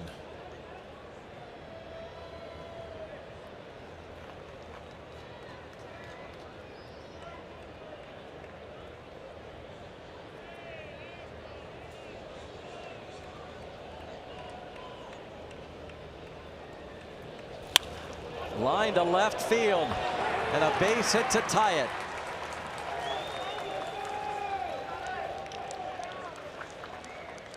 Just not a real good pitch by Musgrove. He hung this one. You can see Diaz tapping the ground with his glove. I mean, he wanted this ball down, maybe even bounce. There you see, he just tapped the glove on the outside corner, and it was just hung right down the middle. That's just poor execution on that one. Yeah, a lot of times, and it's already happened in this game several times, you'll get away with a pitch there, but you also will not. It'll get hit hard at other times. You just hope it doesn't come with somebody on scoring position like that. Line drive dead. Perez the swing and loses the bat. You know, it's almost like the netting nowadays, extended netting. It's more for bats than it is balls. We used to always see those bats going to the stands. They all come back now. I mean, to throw a bat into the stands now, you got to throw it with about 150 feet. Yeah.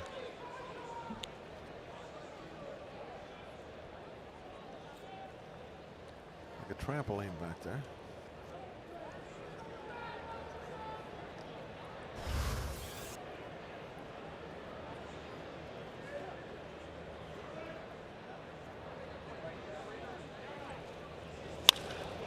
In the air, and on the infield, the shortstop Mercer onto the grass.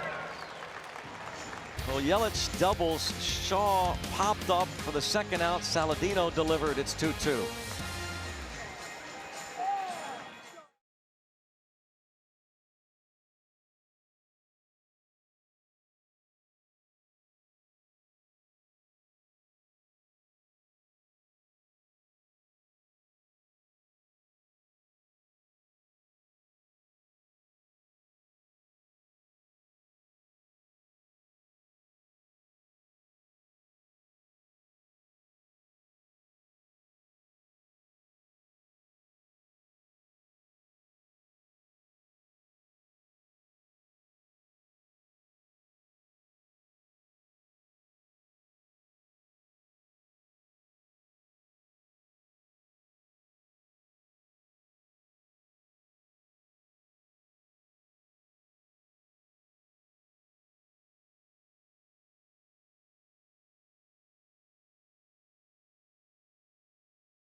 Paul, thank you. Matt Carpenter's 20th career leadoff home run. The post-Matheny era, and now all the speculation as to who might replace him. We've already heard Joe Girardi's name come up as a possible front runner. Mike Schild will manage the rest of the season, supposedly. Starling Marte 0 for 2 in a tie game now. And to third, nice pick there by Shaw. Marte 0 for 3.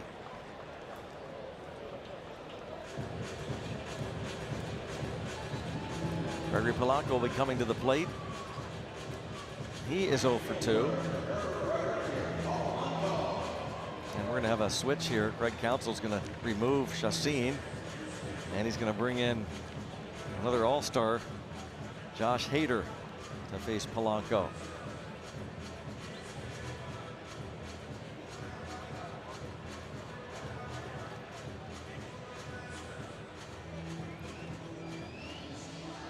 Chassin goes 5 1/3, and here comes tough lefty.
And Josh Hader in this double switch comes on in relief. Certainly all-star-like numbers. 85 strikeouts in 46 innings. Really? That's pretty incredible. And obviously, with all those strikeouts, the opponent batting average is extremely low also, 126.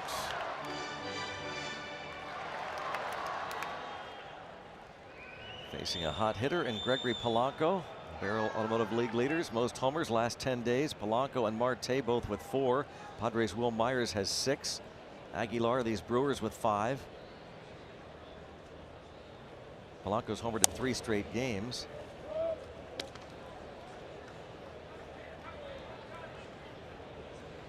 We saw those numbers, though. Hader, tough man to square up, but surrendered homers on consecutive pitches on this road trip in Miami.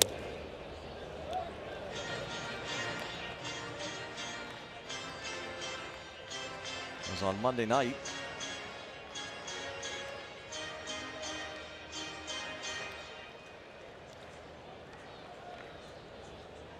Starlin Castro and Brian Anderson hit consecutive homers off this first-time All-Star.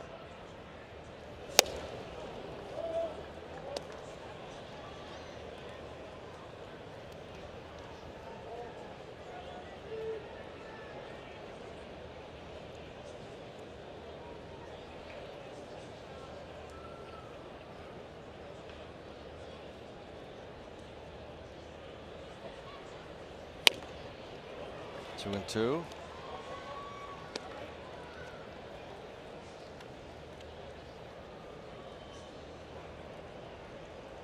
So we last pitched on Monday. Gave up those 2 runs in 1 2/3 innings.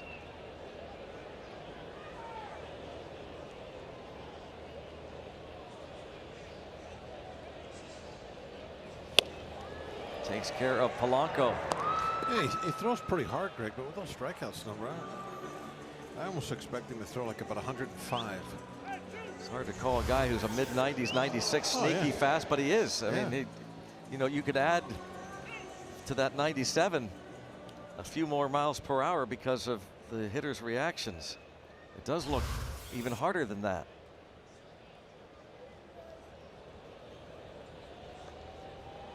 Yeah, you look at his stats. And foul ball, nice catch. Oh, he's out, isn't he? Should be, huh? No, shouldn't be. Sorry. Oh, it was caught. If it was a Brewer, we'd say that. Elias Diaz at the plate, 2 outs. Nice grab. Very nice catch. Got to make sure it's you know where you're at. You're not. Uh-oh, house divided against itself. Man. Can stand.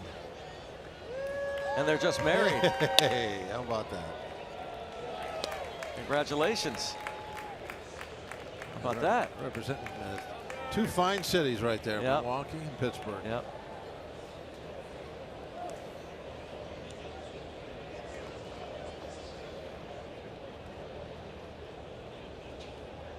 One ball, 1 strike.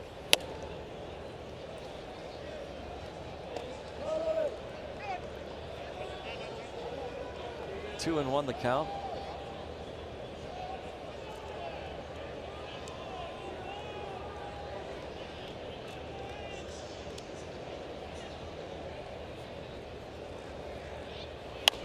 And a check swing bouncer that stays fair and retires the side.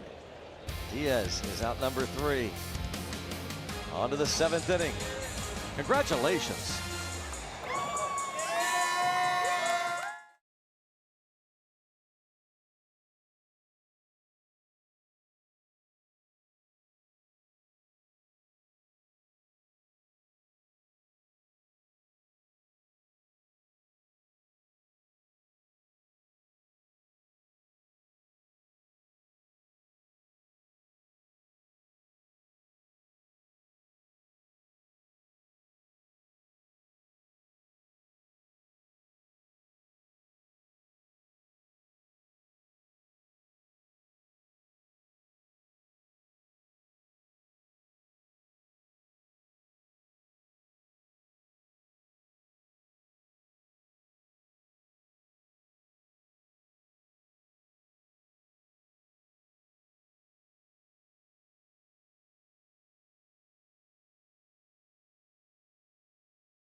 What are you doing? Keep doing. 7th inning, 2-2 ball game. Some of the fans on hand here. And some Point Park University tweets. We asked hashtag Bucks Booth to send any photos of maybe your ice cream eating habits. Ice cream sundaes with the Bucks. Thanks to Kathy and to Sandy. Aw. And results of eating the ice cream. And we have a challenge out for Steve. Joanne challenges Steve to an ice cream eating contest. I think Steve would be up for that. Yes, sir. Well, we'll have to tell him that. No doubt. He's hard at work right now. He's got Joanne, he's getting close to the 7th inning stretch. Yeah. He's limbering up that arm. Yep. Joe Musgrove trying to give the Pirates one more inning, perhaps. Tries to keep it tied. He's got Brett Phillips, Eric Kratz, and then Brad Miller. 2 left-handed hitters. Lefties hitting over 300 against Musgrove this season. Phillips recalled again today for a 2nd time this season.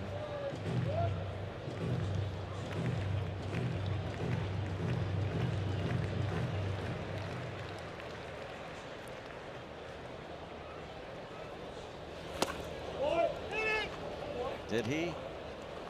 Not according to Carlos Torres. This is Tyler Graham's favorite player. One of the Gypsies, because he was neighbors with former great wrestler Macho Man Savage. Nice play by Jay Hand. A nice play on the other end by Musgrove, by Josh Bell to Musgrove. Josh Bell to Joe Musgrove. Musgrove got there. Looked like you know, well enough hit. Might sneak inside the back, go extra bases. About went a long ways from that. Got that on the other side of the chalk.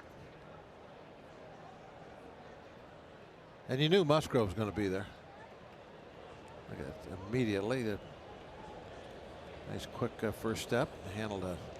Reached down a little bit. Knee high throw. No problem for Joe.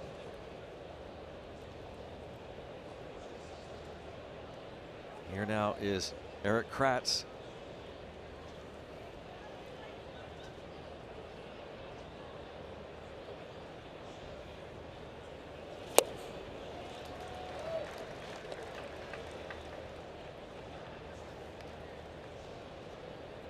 Kratz has lined out to third and bounced out to Colin Moran.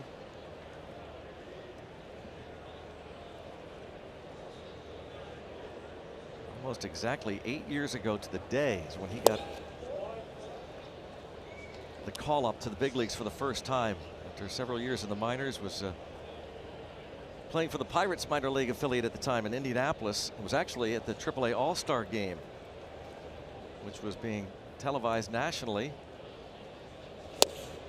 And he found out on the bench that he was going to the major leagues from his manager at the time, Frank Kremlis.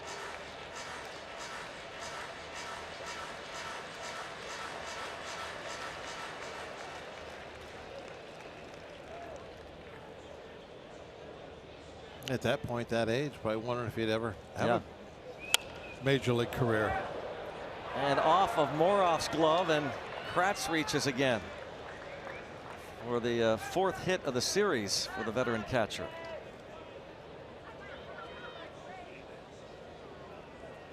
A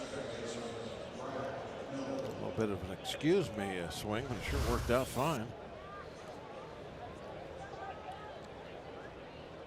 Not much of a swing at all, just happened to get a little bit of barrel on it. He stopped his swing.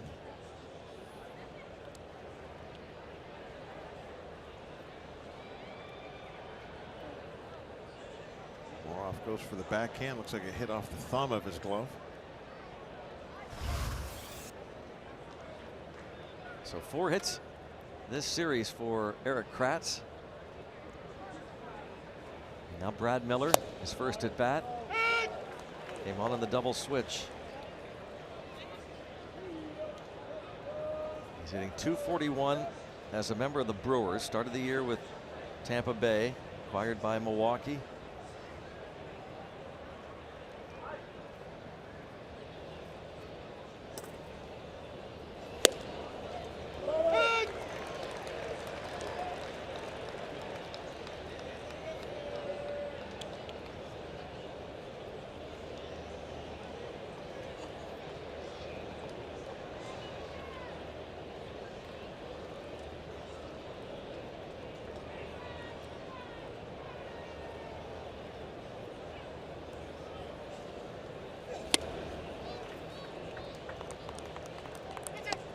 Ball and 2 strikes.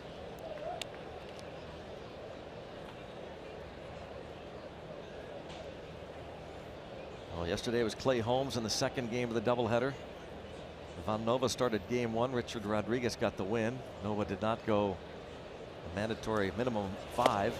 And Musgrove picks up his 4th strikeout.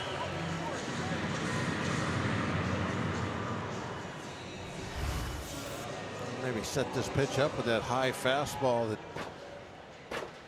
Muller did not swing at. Couldn't lay off the little slider.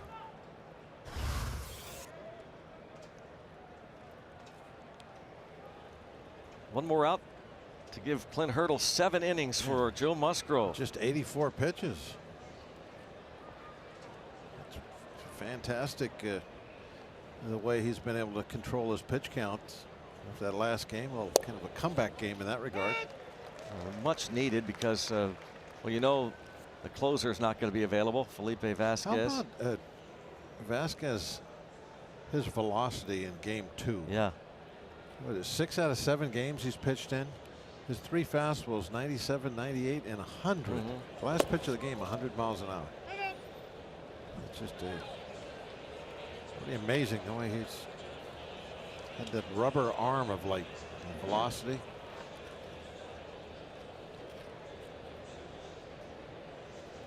Saved both ends of the doubleheader yesterday. Now up to 23 saves, 4 behind the league leader.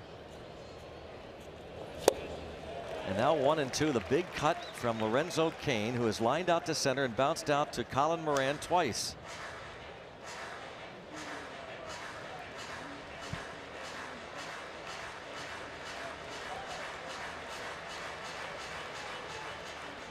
Josh Harrison leaves the game with left hamstring discomfort. So Max Moroff in at second.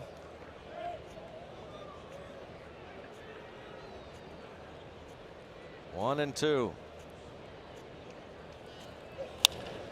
Pop up. Polanco. Well done, Big Joe. That is 7 strong.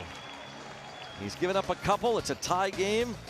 Pirates still with a shot to try and sweep the 5-game series, extend the winning streak to 6 straight.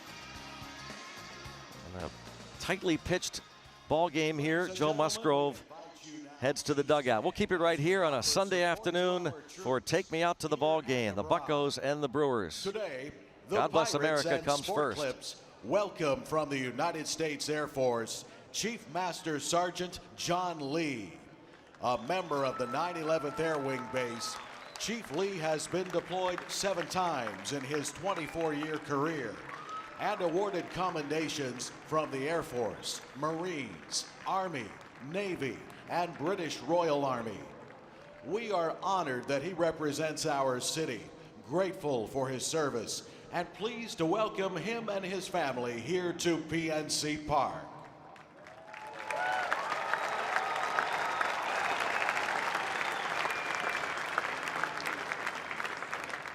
And now here to lead us with God Bless America is Lauren Minnenock. God bless America, land that I love.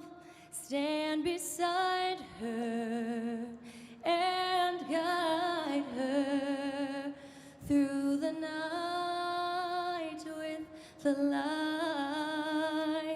from above. From the mountains to the prairies to the oceans wide with foam. God bless America, my home, sweet home. God bless America, my home, sweet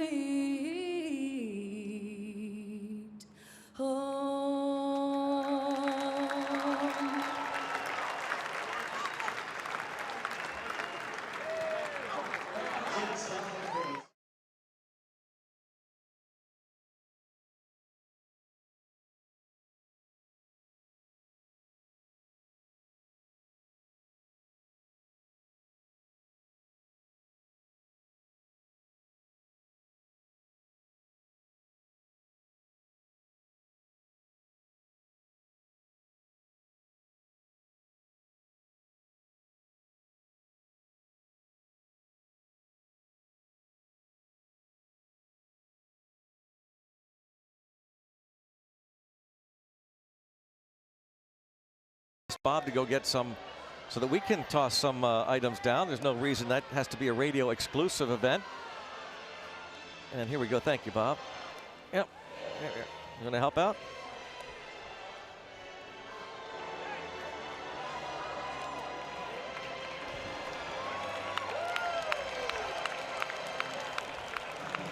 There we are. Bob, you don't want to contribute? You want to help?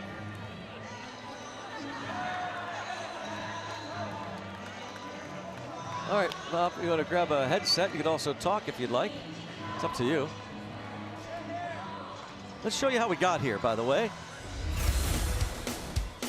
Second inning, Joe Musgrove gives up this home run to Travis Shaw. And for Shaw, his second homer of the series, 18th of the year. In the third, it was Corey Dickerson with Joe Musgrove aboard. Dickerson homers. That was number 7. And Josh Harrison had to leave the game. You see him pull up with a left hamstring tightness. And then this game got tied on this base hit by Tyler Saladino. He's been a thorn in the Pirates' side this series. And now Josh Hader facing Colin Moran. Moran has popped up and grounded out. Josh Bell on deck. 2-2 game. The bottom of the 7th inning. Hader got Polanco to strike out. Struck out Polanco and then got Elias Diaz to bounce out.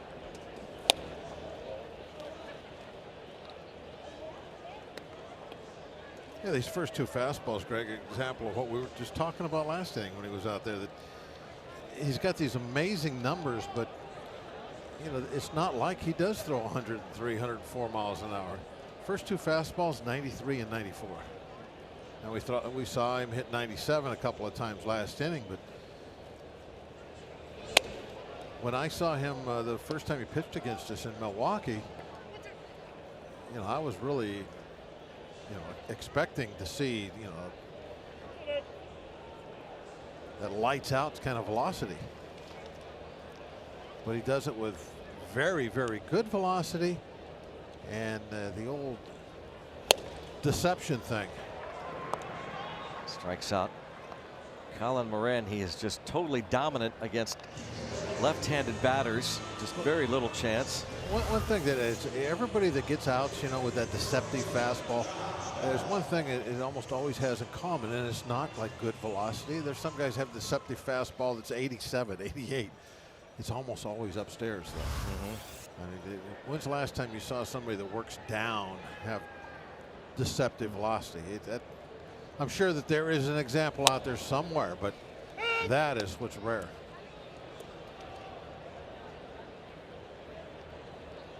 Lefty hitters are 3 for 53 this season against Josh Hader. 3 hits and 53 at bats against left-handed batters.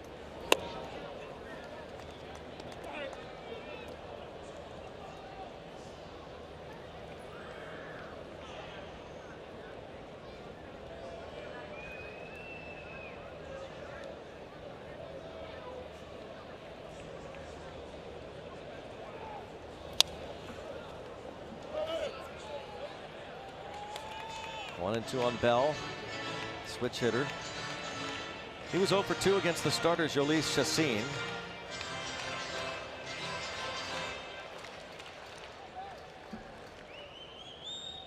.24 years old from Millersville, Maryland. Hader came over from the Astros in the Carlos Gomez deal, July of 2015.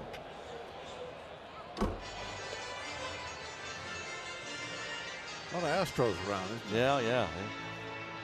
That Gomez deal landed a handful of players, including Brett Phillips.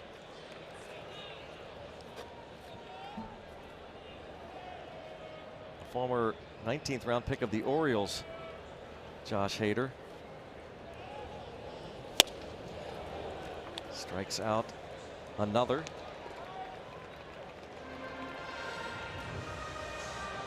MLB.TV All-Star Sale is here for only $39.99. Watch every out-of-market regular season game live or on demand. Your subscription includes MLB At Bat Premium, allowing you to watch live baseball on your favorite supported devices. Blackout and other restrictions apply. Visit MLB.tv to take advantage of this sale. Now Max Moroff is first at bat.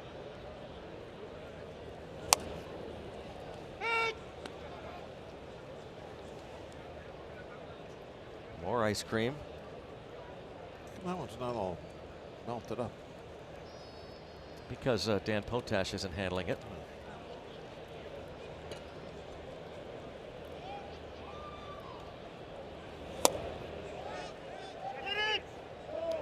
Oh. Said he did.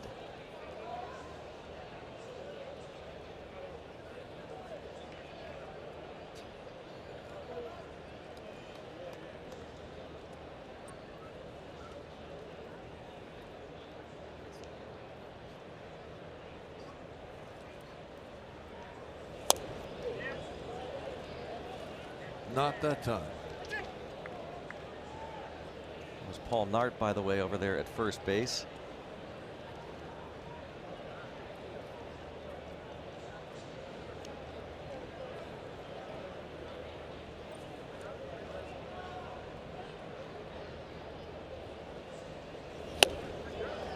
He strikes out the side in order, and he has faced 5 batters. He has struck out 4 of them.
The Chevy Silverado and your Western PA Chevy dealers.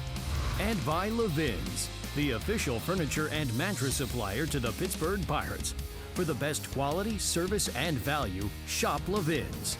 Let's go Bucks! 2-2 ball game here at PNC Park. Final game of this 11-game homestand and the last game before the All-Star break. As you enjoy Miller Lite, look forward to the hold true moment later in today's game. And he's going out there now for the 8th inning, Joe Musgrove.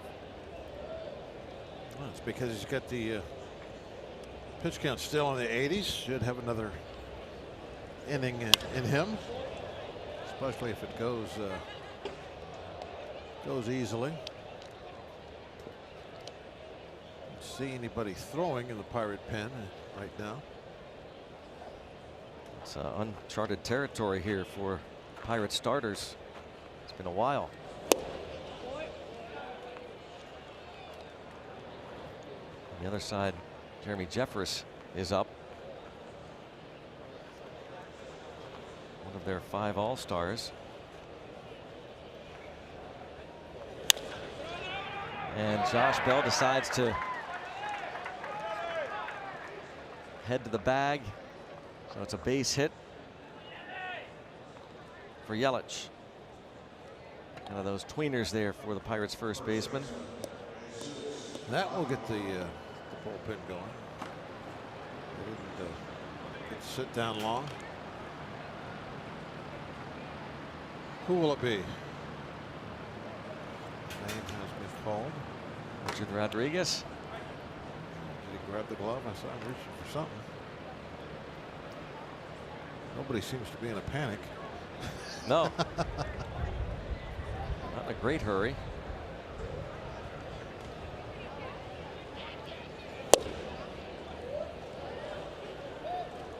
One ball, no strikes on Aguilar. Last time a Pirates pitcher pitched into the 8th inning, Ivan Nova on June 22nd, went 8 innings against the Diamondbacks here.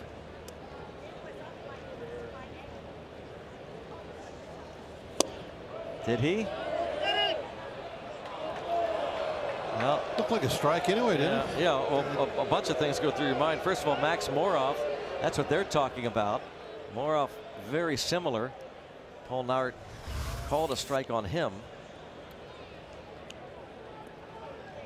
And the ball is high enough. Look at where, when it went over the front of the plate, it was knee high. You saw the little, the blur of the white line, the white baseball going right over the top of that front knee. And that's what you see from the dugout, that same look. So you know it's high enough, as you can watch the ball pass the knees.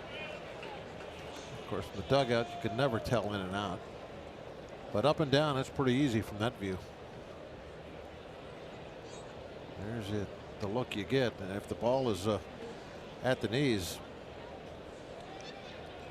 see it, no problem. And now trouble. A 4-pitch walk after the hit by Yelich. 2 on, nobody out, a tie game in the 8th. And Travis Shaw coming to the plate.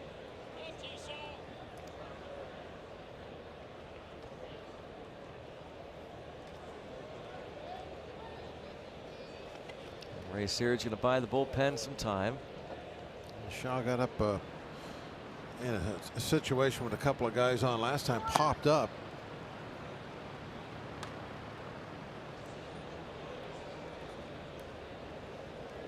I was talking a lot about maybe getting a ground ball for a double play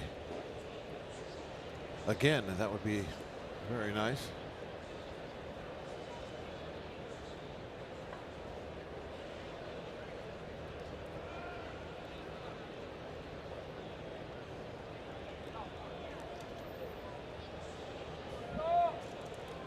Pirates have Rodriguez about ready. And Musgrove will need to get Shaw to stay in the ball game. Shaw homered in the 2nd. A soft liner toward the right side of the infield that Josh Harrison tracked down in his last time up. Bob mentioned the pop-up on the left side of the infield.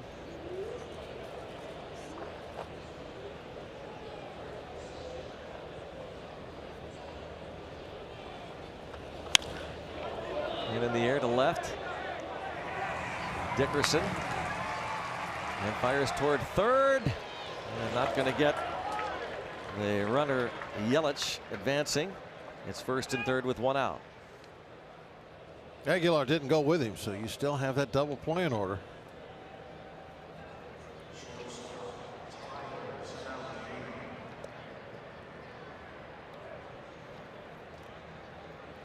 And that's a big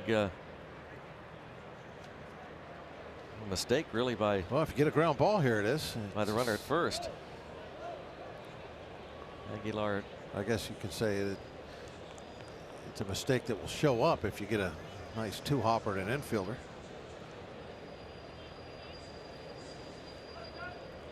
Saladino, he is 2 for 3. He has been, as we said earlier, maybe the toughest out in this series. Well, Musgrove knows he has to pitch him awfully tough. Tyler Saladino, kind of a stopgap fill in for these Brewers. They picked him up from the White Sox 3rd week in April for cash considerations. Former 7th round pick of the White Sox.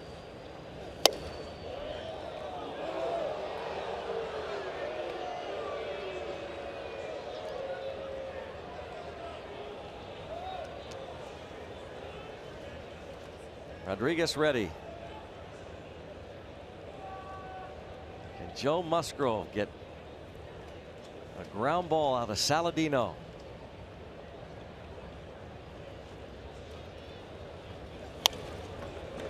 One and two.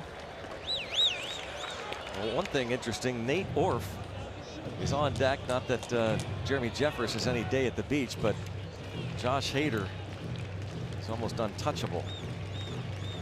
His spot in the order is due up after Saladino.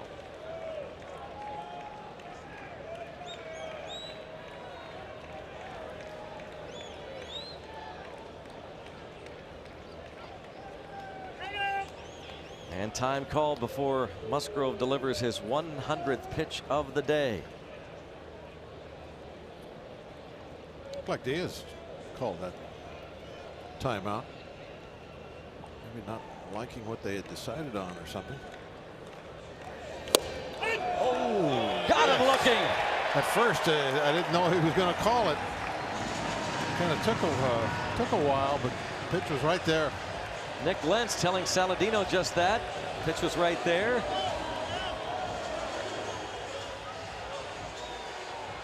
So Musgrove on his 100th pitch gets his 5th strikeout.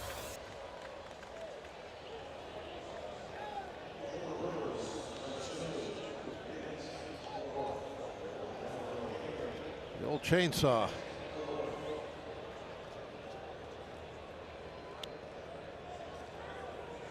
Two outs. Nate Orf batting for Josh Hader. Came up yesterday. Another recall.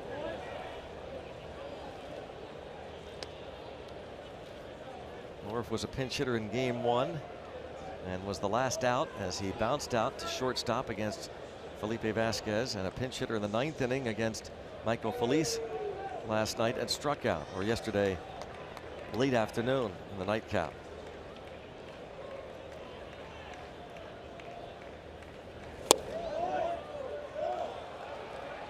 Doesn't get that call, and it's 2-0. Brett Phillips is on deck. Every pitch here so critical. 8th inning tie game. And now the home plate umpire is telling the bench to not worry about what's going on there. He's about had enough of the Brewers bench.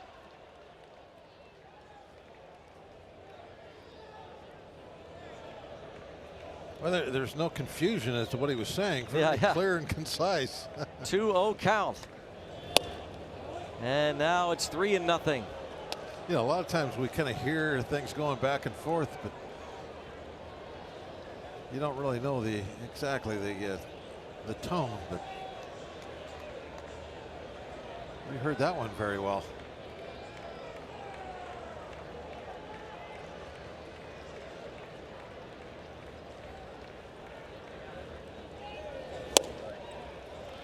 Three and 1. Musgrove trying to come back from being down in the count 3-0. This is now his season high in terms of pitch count.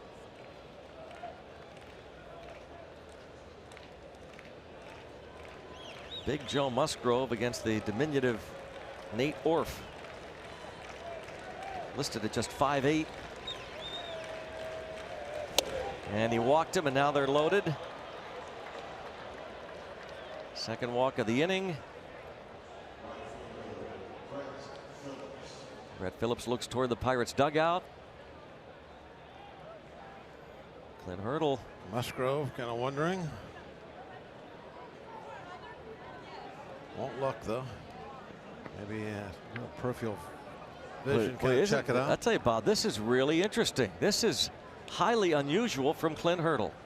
He is going to stay with Musgrove. Rodriguez is certainly ready. He's going to let Musgrove try and get out of this jam by himself. Vote of confidence. And driven toward right center field. And Brett Phillips is going to clear the bases as it's dropped by Polanco. And into third goes Phillips. He gives the Brewers a 5-2 lead in the 8th. Well, a couple of times this afternoon, he has made some mistakes with his breaking ball that's hurt him, and this certainly was one of them. The location of that first pitch was just right down the pipe.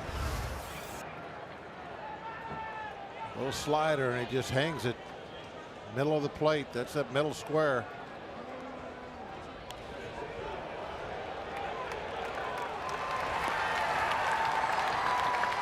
Been nice if that ball would have bounced out, would have saved us a run.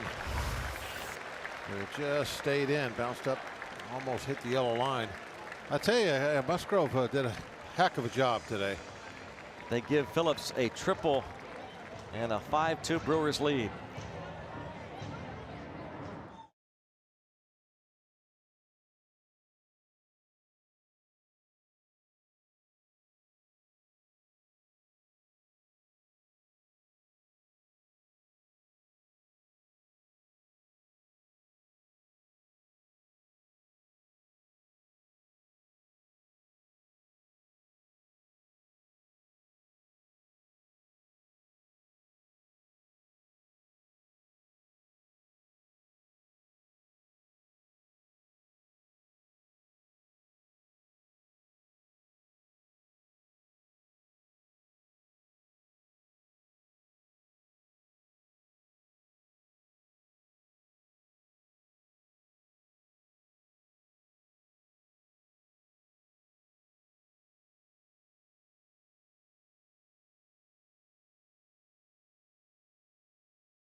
Pitches, and Brett Phillips called up today for a second stint this season, credited with a triple, though Polanco you saw drop that ball. That's a bookkeeping decision and it won't really affect the scoring as this has popped up. Marte for the final out. The Pirates now 3 down heading to the bottom of the 8th inning. Richard Rodriguez gets the last out as Eric Kratz pops up.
Giving the Brewers the lead.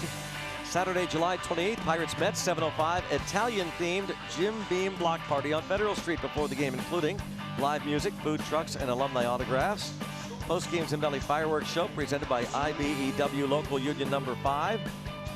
That's the International Brotherhood of Electrical Workers. Pirates.com/fireworks.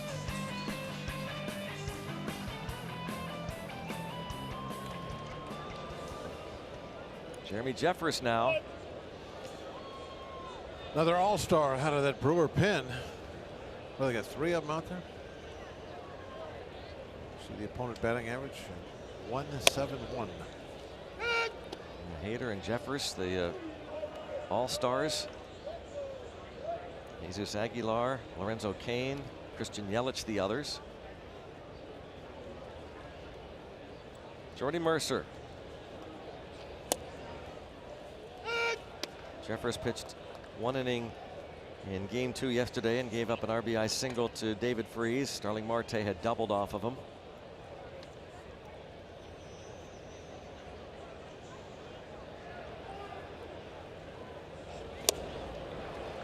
Takes care of Mercer.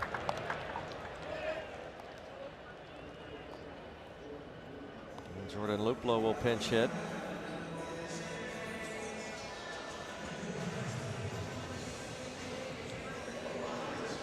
Homered in back-to-back at-bats, 7th and 8th innings yesterday.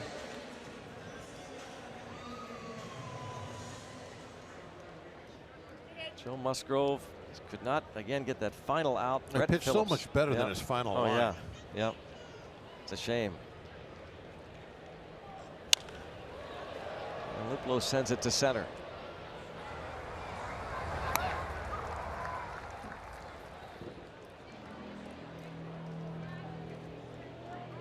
Stephen Brault going to come on to pitch in the 9th. Seems like Brault hasn't been out there in a little while, has he? No, he's not. It's Tuesday's last outing.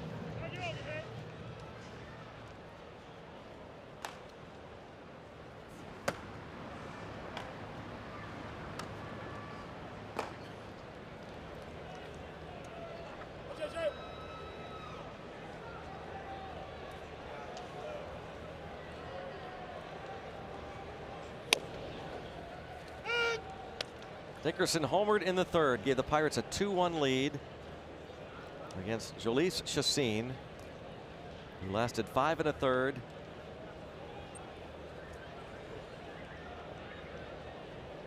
Craig Counsell got very aggressive with the bullpen, used his weapon Josh Hader, did not let Chacin face Polanco. Pirates have just 1 hit. It was the Dickerson home run, which came after the bunt that went as an error, but could have went as a the pitcher Musgrove dropped it down. There's Phillips, that triple. That's the 2 runs right there.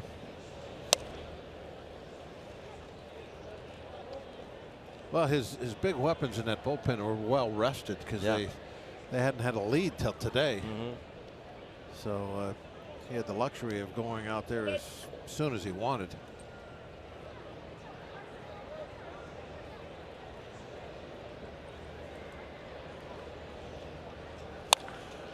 Hit hard to right field, and Dickerson will have himself another extra base hit. A double.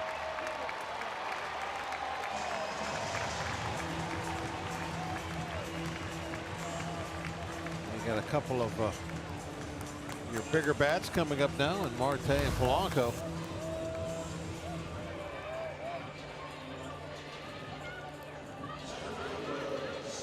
Allegheny Health Network Supermo look.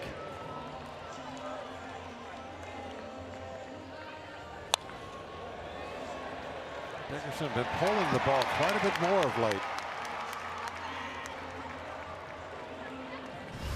Trying to find that mix of being aggressive, trying to pull a ball hard, drive it somewhere, and at the same time, when you get 2 strikes, back off a little bit, be a little more defensive, and just try to get a ball put in play.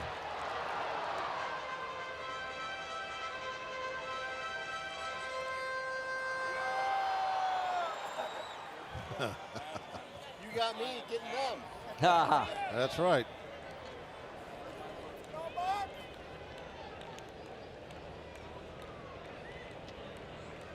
Marte doubled to right field off Jeffress yesterday, game 2. Oh, is that a cross-up? Weird reaction from Kratz. Yeah.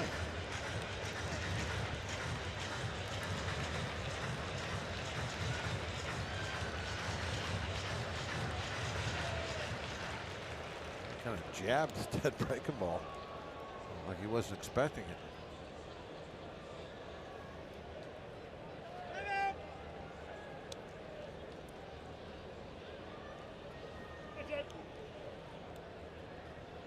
Joe still in the dugout.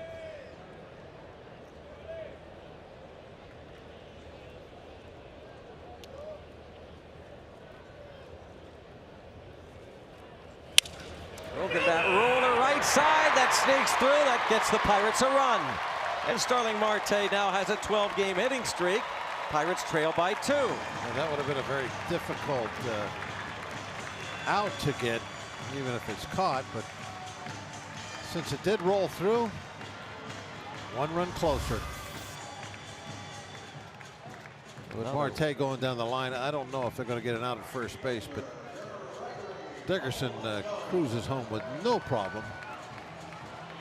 So that will force the hand of Craig Counsell. He's going to bring in his closer right now as the Pirates score with 2 outs. The double by Dickerson. Marte singles Cory Knable. Going to try and get a 4-out save, and he will be facing Gregory Polanco with Marte aboard.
Comes on for the Brewers here in the 8th. Now, Greg, I think Knable's got kind of a slower leg kick home, and one of the best base stealers in baseball, sitting over at first base. He's got to run here, right? To get himself in You the think so, scoring yeah? I have my sliding pad on. Oh, there you go. To just encourage him to go. Good idea. Okay. Look, I mean, Look there at we this. go. Yeah, get everybody doing it. That's where Bob got the idea. There we are. We got our sliding pads on. Yep. The old oven mitts. Gives you a little couple extra inches there. Oh yeah, this is like El Grande size right here. It's got a nice protection to it too. These babies are well insulated. I can think something more than your lunch could go in here. Oh yeah? Maybe dessert? Yeah. Whatever you put in here is going to keep it cold. Oh. There goes Marte, and they won't even bother. Stolen base, 25 for the season. All right, now knock him in. Make it a one-run affair.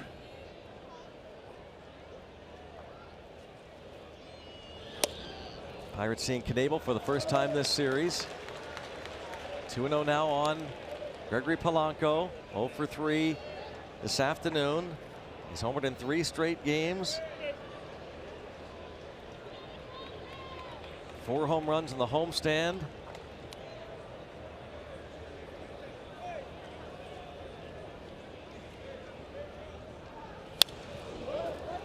Oh, 98 up.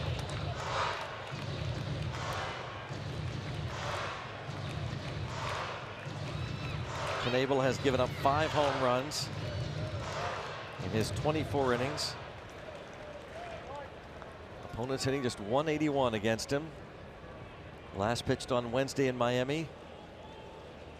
Pitched a scoreless inning against the Marlins.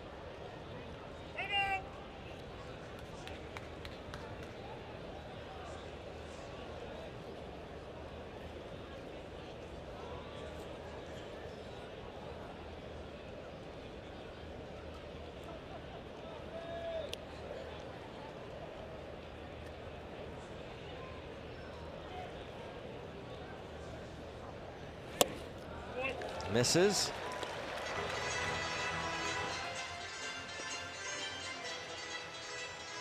Now he has Elias Diaz, a right-handed hitter, on deck.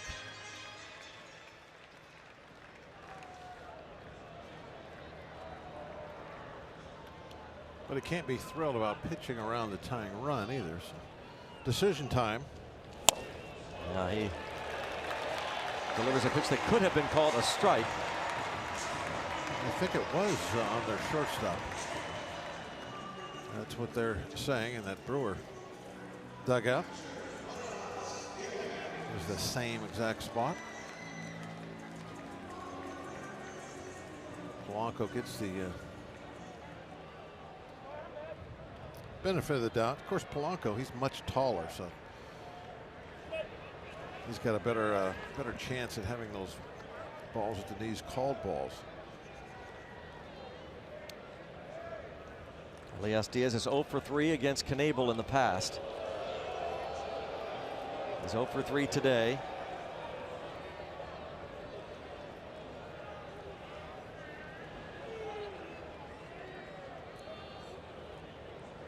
And now Kratz wants to talk to the closer, Cory Knable, who spent a little bit of time on the disabled list. This is just his second outing against the Pirates this year. One of his saves came here at PNC Park on June the 19th. Didn't he have a real bad hamstring pull? If I remember right. Yep. Had him out for a month. Early April to early May.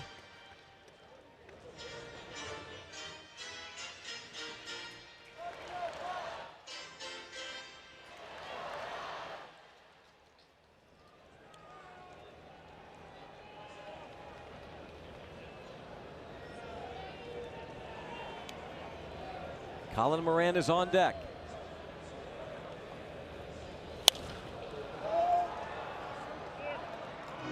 Good rip at it. It's one of the things about those power fastballs. You can get it in the middle of the plate. And just the sheer velocity. Once you get up above 95, 96, the velocity will take care of you sometimes.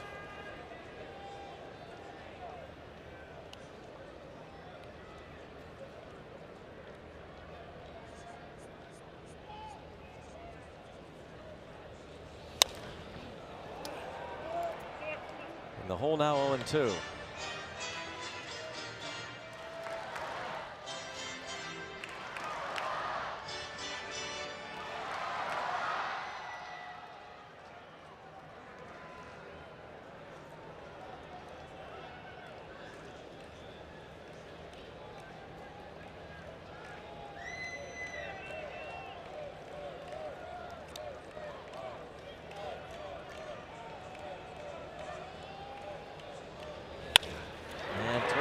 Side of the infield. A little bit of trouble getting the ball out of his glove, but he finally does. Miller on to Saladino, and the Pirates will head to the 9th down by a couple.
check out the Nissan road ahead.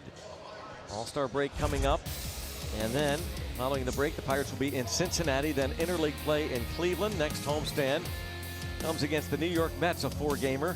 Then the Cubs and Cardinals follow and take us into August. The Nissan road ahead.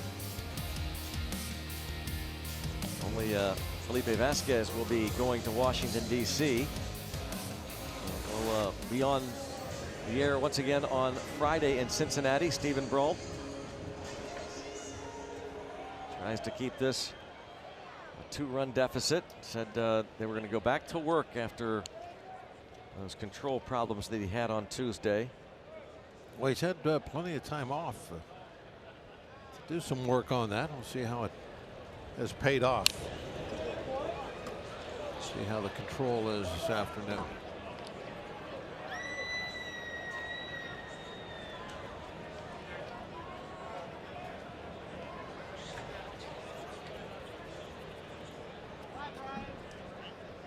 Brad Miller came on to play second base in the 6th inning. Struck out against Musgrove in the 7th.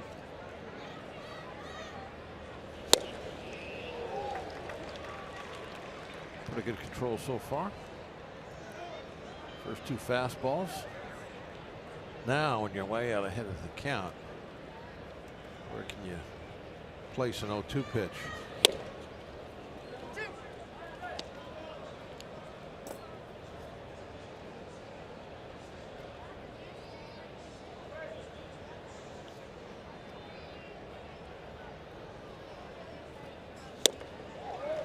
Nice work there.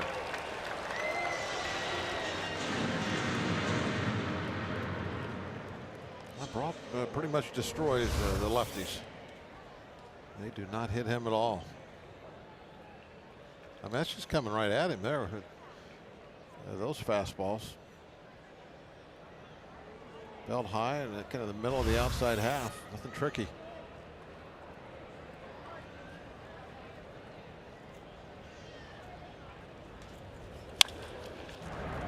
And Colin Moran will be charged with an error.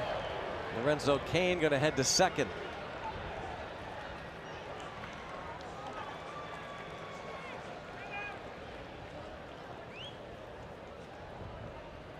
The ball was well struck, but Colin may have had time to maybe move to his right a little bit. Decided to go to the backhand. Yeah, maybe he couldn't move to it. Either way, though, still an error. Get the glove down. Short armed it a little bit, expecting a higher hop. A lot of action at third this afternoon. Well, Musgrove was out there. What do you think about 6 balls hit on? Well, headed to third base. Lorenzo Cain is thrown out. Strong, accurate throw, right on the money.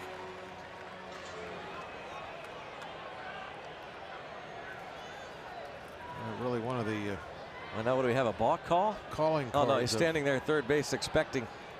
I mean, he was out by a mile, wasn't he? It's one of the calling cards of Elias Diaz is that strong arm. Well, we've heard about it for years. Well, maybe not so obvious. I'm sorry. I thought he was out by a long shot, but now that replay looks as though it's possible he got that hand in there. Well, it was a very good throw. The tag went right down straight in front of the bag. Watch it hit the dirt in front of the bag, and his hand's going for the back corner. But I don't see anything that would make you reverse the call, Greg. Now, if you would have called him safe, you might not be able to reverse that either. But that was a pretty nice slide going to that back corner.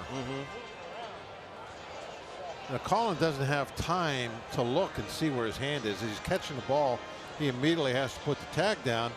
And so he goes for right in front of the bag and then sweeps backwards. So by the time he got back there where his hand was, it was iffy of whether his fingers were on the base or not.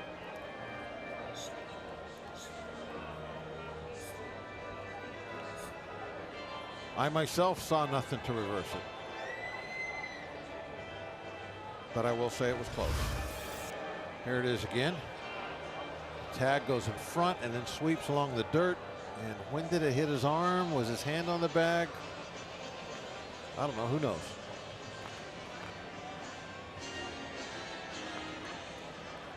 Can't tell. Got to go with the umpire, I believe.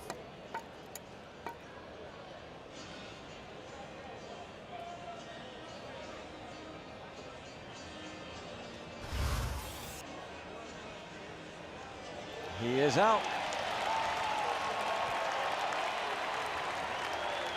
That's a game. Surprised by that. Call stands.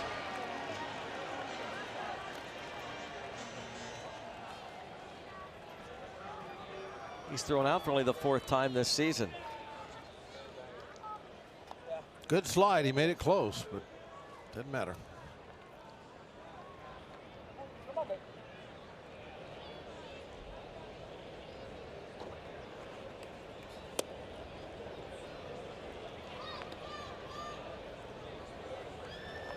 Now 1-1 on Yelich with 2 outs.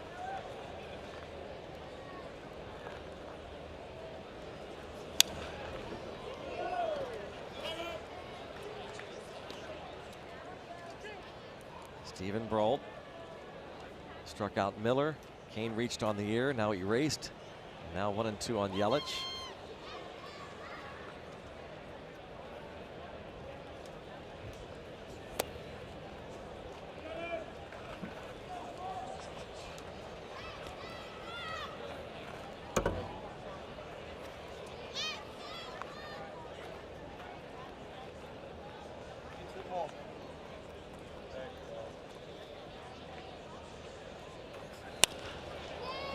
Soft serves it into center. Yelich, his 3rd straight hit.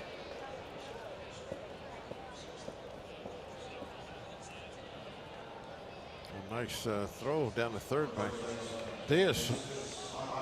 Saves a run.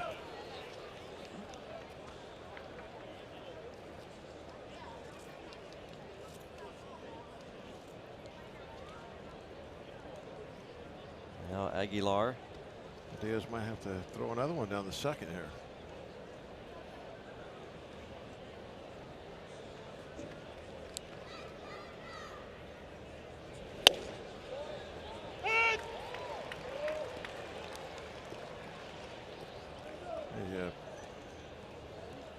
He steals his Yelich have. He has a dozen in 14 attempts.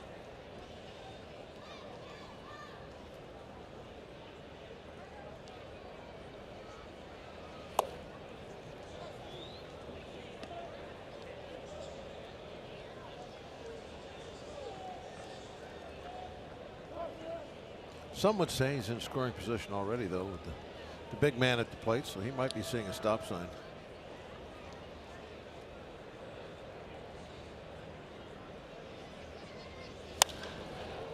Popped them up. Polanco, and that'll do it. And the last shot. Colin Moran will lead things off against Cory Knable.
The faithful keeping the faith. And after the All-Star break, Bucks return to Cincinnati. 3-game series. Coverage begins Friday, 6:30 with Pirates pregame presented by WB Mason. And the Pirates will have Jamison Tayo, Nick Kingham, and Ivan Nova in the 3-game series against Cincinnati. 5-game series against the Brewers.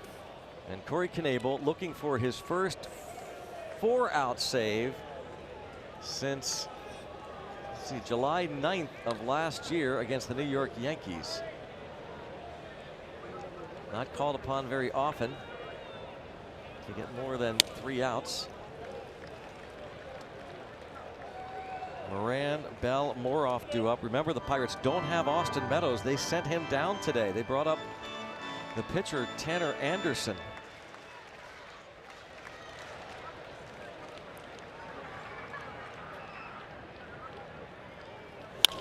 And up the middle, the tying run will come to the plate in the person of Josh Bell.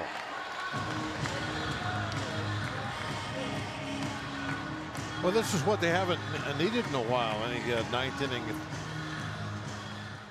heroes, theatrics, but on that last road trip, there were a couple of excellent 9th innings. Maybe we're going to see one here. What a great way to close out this homestand with a 9th inning win. Walk off. Rally caps. They're ready.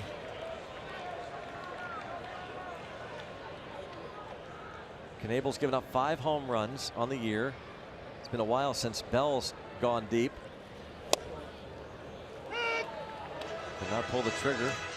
Bell, last home run June 25th against the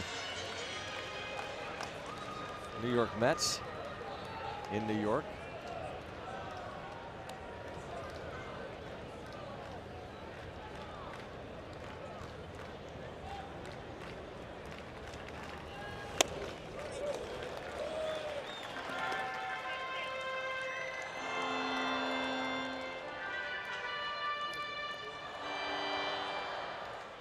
Knable has given up the home runs, 5 of them, 4 of them to left-handed hitters.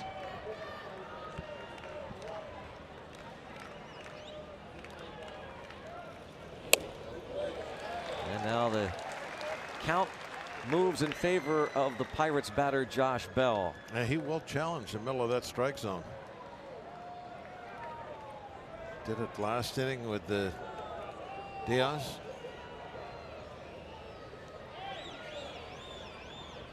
Did it with the first pitch to Bell. 3-1. Max Moroff on deck.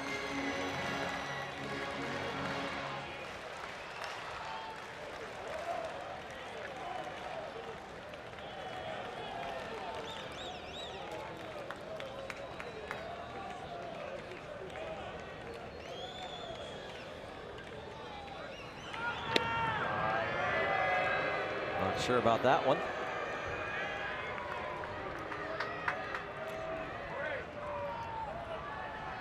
Tanner Anderson. It's like, why are they even like holding, calling on left-hand hitter up there? Oh, chasing. You know what I mean? No, I don't get it. Yeah. Making pickoff throw. Right. Yeah, give yourself a chance. Have Aguilar play back. Or at least, you know, a couple steps behind him. He is no threat to steal a base, especially down by 2 runs in the 9th.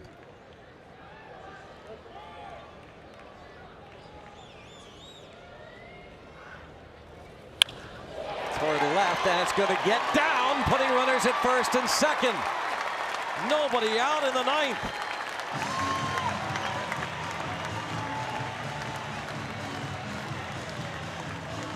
Max Moroff, who gave the Pirates a 1-0 lead in the 3rd inning yesterday against Brent Suter, the left-hander.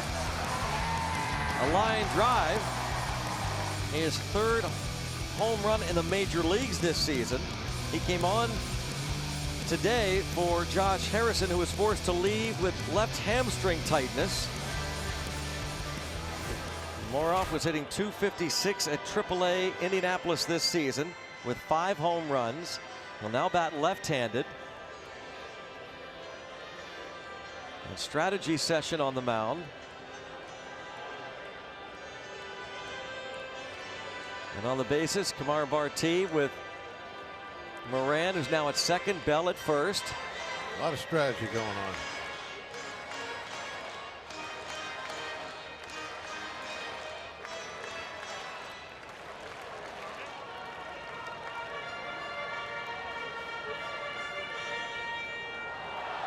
Got to play in tight at the corners. You never know what the Pirates might want to do here.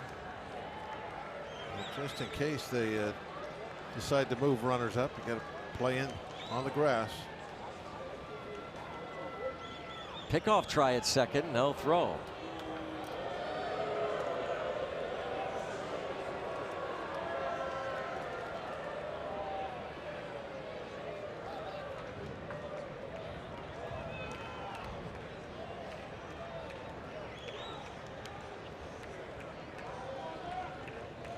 Well, they're convinced he's bunting.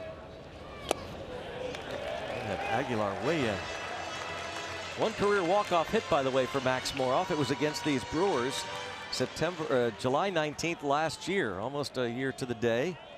He walked off against Milwaukee.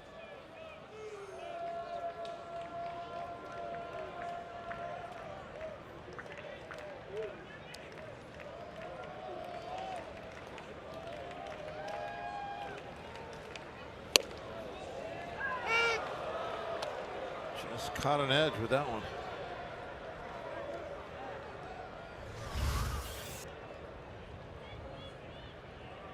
Knable he's got caught in a little bit of a loop with that fastball.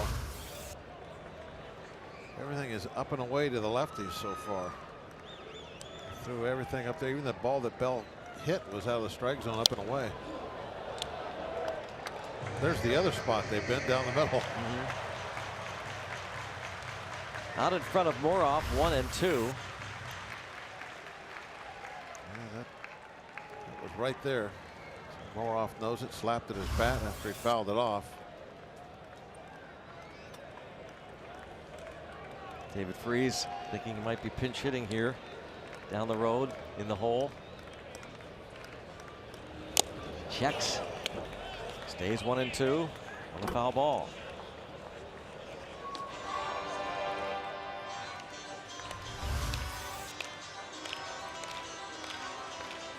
Looking way up there. Kind of a half swing. Good thing he got a piece of it. That looked like it was going to definitely be a strike.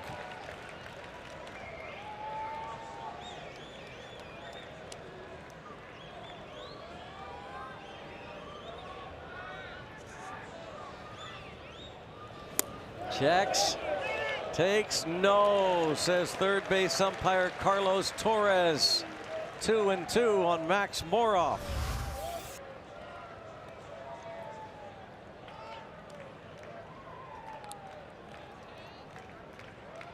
See that the UPMC strike zone had that as an awfully close pitch.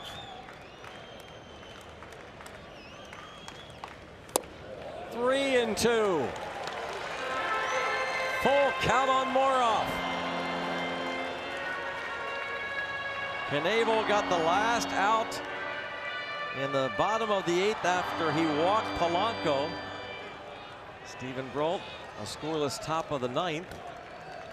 And now 3-2 on Moroff.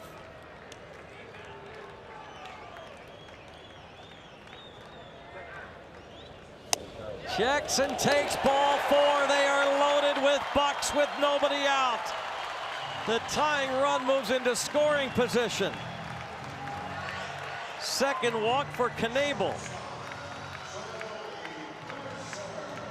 Jordy Mercer to the plate. He is 2 for 8 in the past against Knable. Looking more and more like some type of a walk-off. Mercer has 4 career walk-off hits, all of them in extra innings.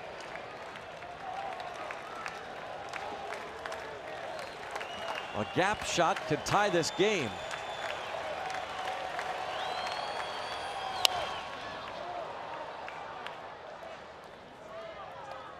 Mercer, 2 at-bats against the starter Chacin. Flied out, was hit by a pitch, and in the 8th inning against Jeffress, struck out.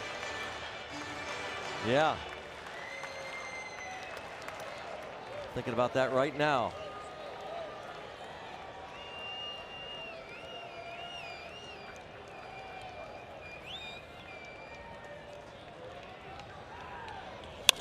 Bounce toward third. They get 1. They turn 2. A double play. It's a 1-run game. As Freese hits into the double play, Shaw to Miller, or rather Mercer hits into the double play, Shaw to Miller to Aguilar. No RBI. Always a tough double play to get that around the horn, but the ground ball did Shaw a little bit of a favor. It was leading him towards second base, so it shortens up his throw, and that's really the distance they needed. It was close at first.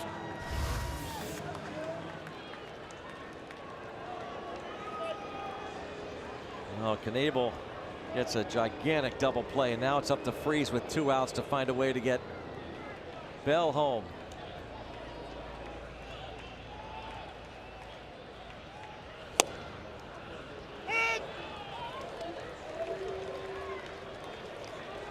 He is 1 for 5 in his career against Knable. See the 1 career walk-off. Now Kratz wants to talk to him.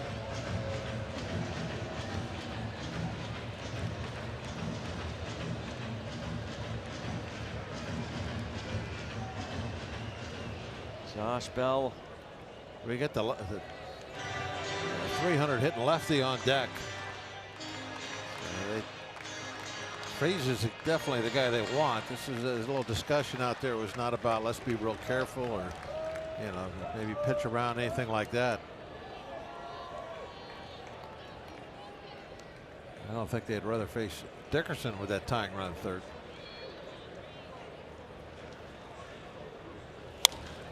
And now down to their final strike. Yeah, 2 fastballs just painted on the outside corner. Freese has 6 hits and 21 at-bats as a pinch hitter this season, a .286 average.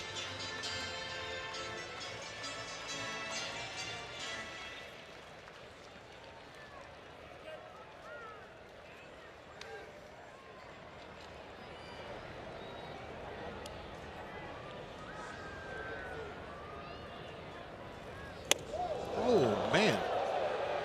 How'd that miss him? Well, if Knable can't get out of this, Dan Jennings, Taylor Williams are up. Assuming the lefty is up there for Dickerson. So comes down to this, Knable against Freese.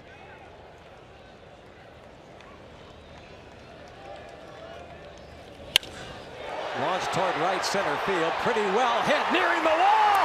Off the wall. Tie game. Bounces hard away from Kane. David Freese into third with a pinch hit. Game tying. Triple. Mr. Freese on a hot July day in the Berg has tied the game of Knable. Oh, baby. How about those last 2 pitches, Greg? He had a 98 up at his head. And then the next pitch he sees is out away from him, and he still just gets out there and drives it off the top of the wall. This is a little bit of bravery when you can go out and get that one after that last pitch. Wow. A triple to tie it for David Freese. Amazing off the Clemente wall. Now he's 90 feet away from crossing the plate and walking it off if Corey Dickerson can bring him home. Ball 1. Counsell stays with Knable. David Freese's first triple since 2014 when he was an Angel. He's an Angel today for Pirate fans.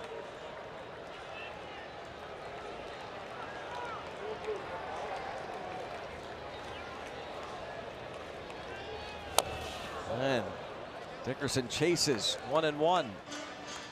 He knows it. Stupid, he says to himself. He got that breaking ball, and he thought he could get out there and catch it before it came too far down and in. 1 ball, 1 strike on Dickerson. The rally caps have worked. Dickerson has homered and doubled, trying to get Freese home and win it. Chases up, and that was a strike anyway. 97. Now does he go into that choking up mode?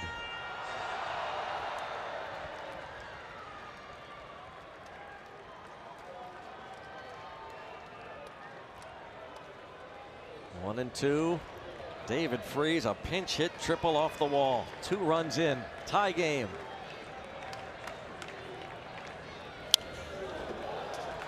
Fouls it off. Yeah, he's choking up on that bat. Flip one anywhere. Don't have to be much of a hit. 3 career walk-off hits for him, including one as a Bucko on April the 26th against the Tigers.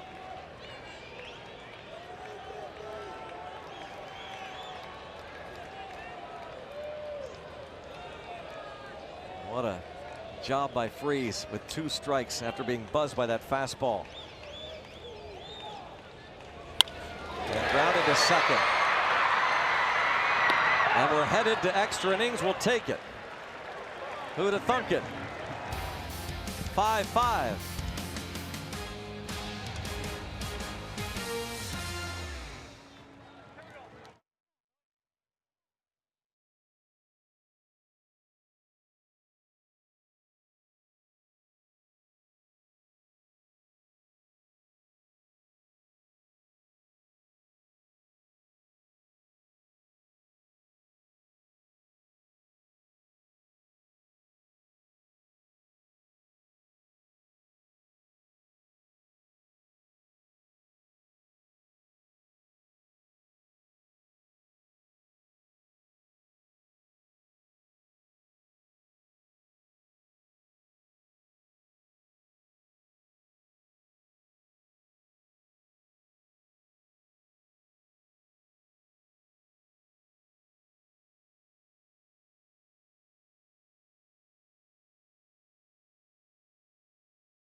Western PA Chevy Dealers, proud sponsor of Extra Innings. Let's go Bucks! 5-5, the Battlin' Buccos of 2018. After that 3 spot in the 8th, looked like a foregone conclusion that the Pirates would have to settle for 4 out of 5, but they thought otherwise. Craig Counsell, manager of the Brewers. I thought Joe deserved to get off the hook today. Yes, he did. Statcast look at the triple by Freese that tied it. That was only a couple feet from being a walk-off home run.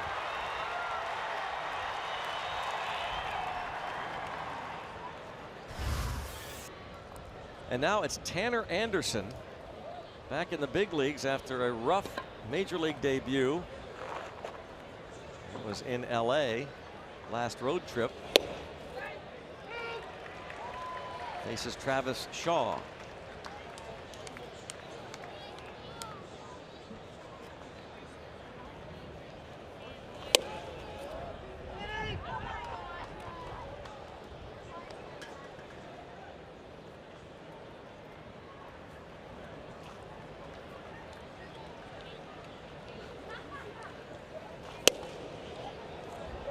not get a call there.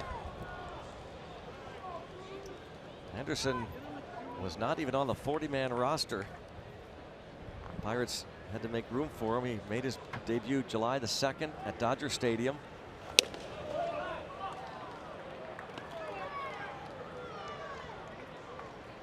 He gave up 6 runs in 2 innings, 5 earned on 8 hits.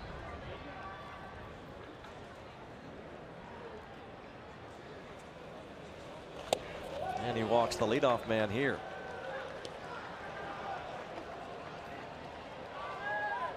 Looks like inclement weather on its way. No, it's past us.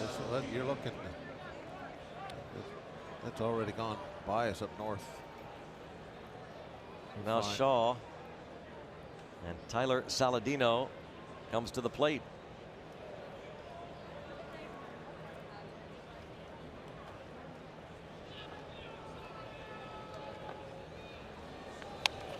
And he bunts.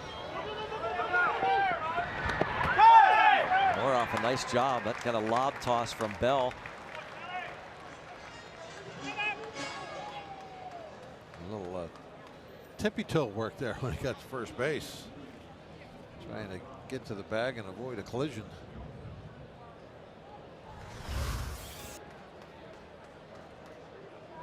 Yeah, coming over there to cross the bag at full speed. You got to put on the brakes and not get run over. Able to do a little reverse spin. Get away from that wreck.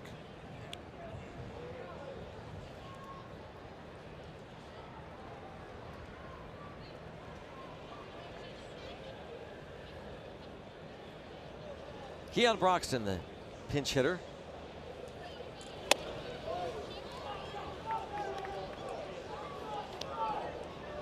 Broxton hitting 179. 7 hits and 39 at bats, 2 homers. Much of the year in the minors. Again, nothing close is going Tanner Anderson's way.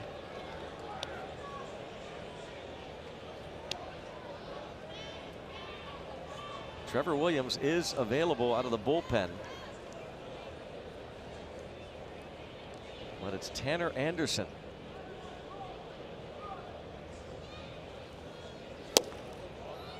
And now it is 3-0. There is Williams.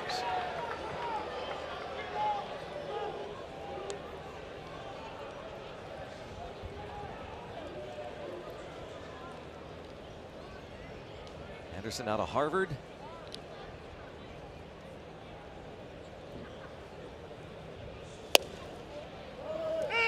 Showing great control numbers in the minor leagues. One of the things that intrigued the Pirates about putting him on the 40-man and bringing him to the big leagues in the first place. 20th round pick out of Harvard 3 years ago.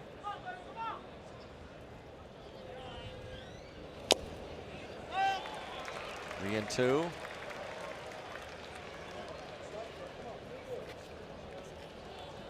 Boynton Beach, Florida, up near Tampa.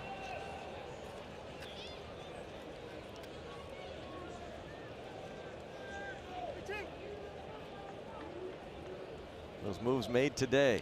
Austin Meadows option back down. Tanner Anderson recalled. Walked him.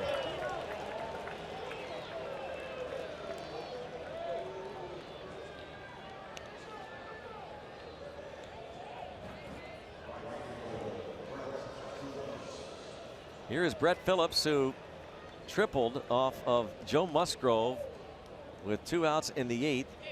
That scored 3 runs and gave Milwaukee a 5-2 lead at the time, but the Pirates battled back for a run in the 8th and tied it with 2 moments ago in the bottom of the 9th. And now Tanner Anderson called upon to try and keep it tied. You would have to think that obviously the Butterflies remain, even though he's already made his major league debut at Dodger Stadium. This is his first chance to pitch. Yeah, ideally you'd like to have a youngster come in and, you know, wet his feet a little bit in a different type of situation than the 10th inning tie game. But it is what it is, and you could have a little nervous reaction to this. But he's got to get over it in a hurry. Go ahead run is in scoring position. Just a very light drizzle. It's not going to rain, Greg. I'm just reporting the facts. Just a very light drizzle falling. It's not going to rain. Everybody's all worried about the rain. I didn't say I was worried. Brett Phillips at the plate. And hits this hard into center, and the Brewers take the lead again. Milwaukee now leads it 6-5. Shaw scores. Phillips does it again. Got a fastball just right down the pipe. Let's see that Mercer was playing pretty much right up the middle, and it was hit too far to his right.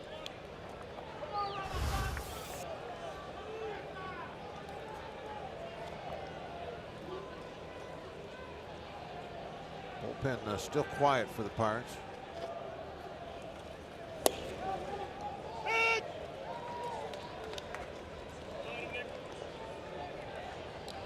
Eric Kratz.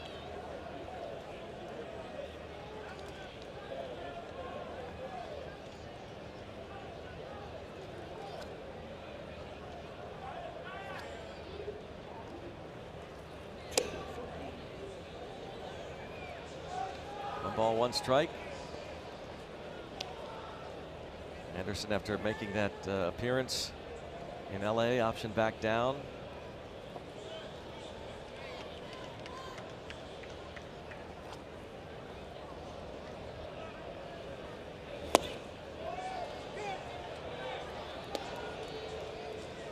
Control not what he would like right now. And you mentioned also, Greg, that when he has thrown a couple real close ones, it's gone the other way, which again happens to youngsters. You're more likely not to get the benefit of the doubt on a close pitch when he's just come up.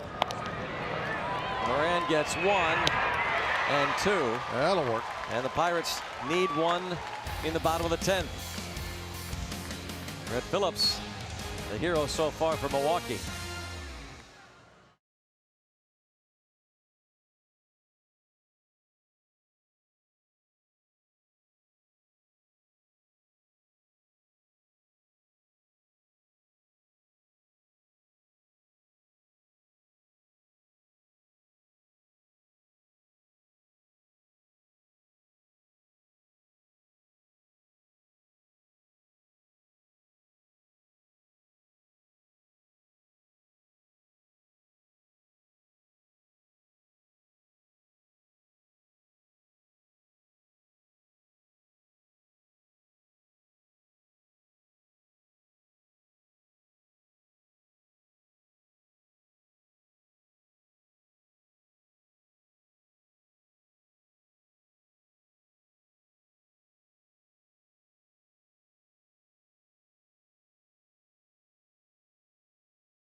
Well, the Pirates see if they have another comeback in them. Tremendous job to tie it against the closer, Knable. Pay no attention to your screen, your monitor, your device. That is not rain. No, I mean, look, do you see rain? No. No, absolutely. Taylor Williams is at the on the mound. At the plate is Starling Marte. There's always rain somewhere in the country, but it's not raining here. Marte, an RBI single in the 8th, extending his hitting streak to 12 straight games.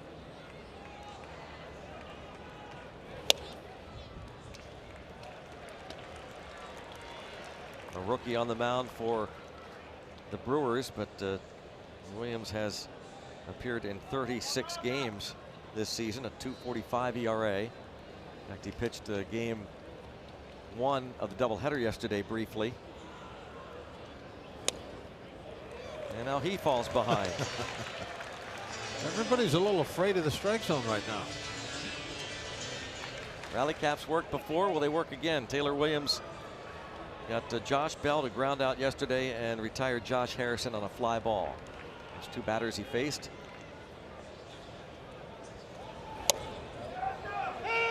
Oh, that one gracious call. That one was not a strike. You got it. Polanco on deck.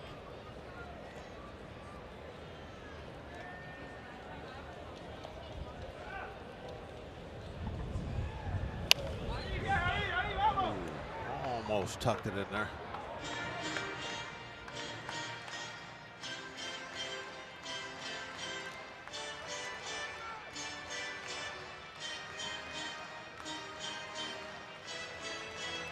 Full count.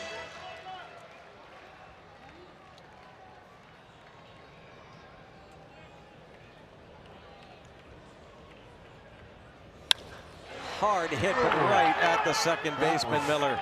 Smoked. Marte only got a step out of the box before that ball was caught.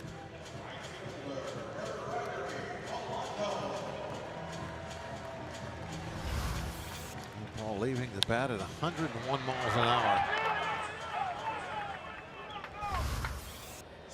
That's the that would have been enough to get it out of the ballpark if it would have been hit at the right trajectory. Sure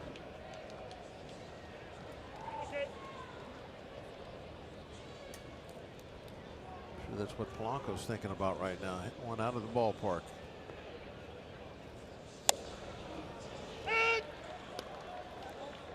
That pitch was off the plate, it looked like.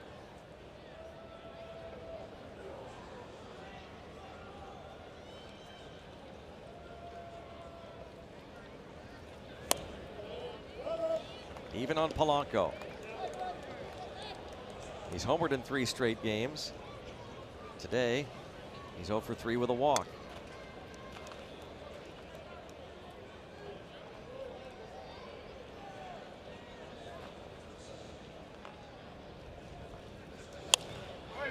And that's going to get into right. Pirates will get a tying run on again.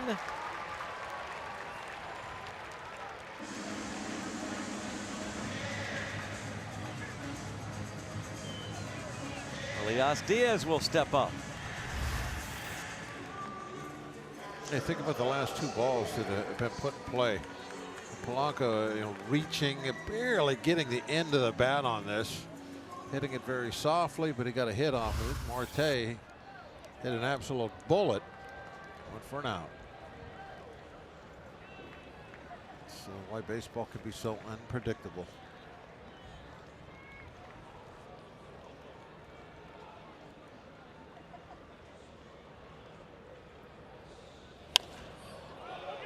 And that is playable. Aguilar.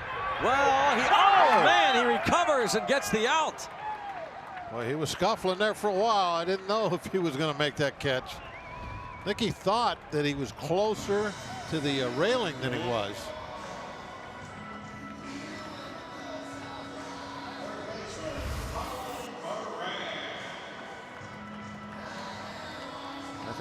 It looked like he thought he was reaching in to the railing.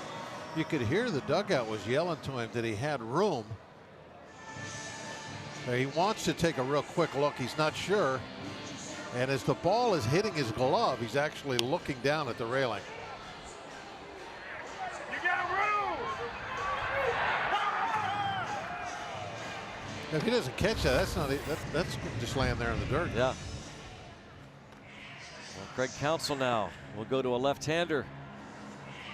Trying to squeeze everything he can out of this bullpen to get this win.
Then Matt Brown, the head of the grounds crew, waiting to get the call from the crew chief to bring out the tarp. It's Paul Nart, the first base umpire. Dan Jennings going to try and get the last out and earn the save. He's facing Colin Moran. Still just kind of a drizzle, not really coming down hard yet. Right. A little bit of a mist. This would be his third career save if he's able to get the final out. Paul Nart hoping not to have to call out the grounds crew. But it is tough going now. These are gigantic raindrops. Oh, come on. It is absolutely pouring. In fact, we'll have to close the windows here in the booth.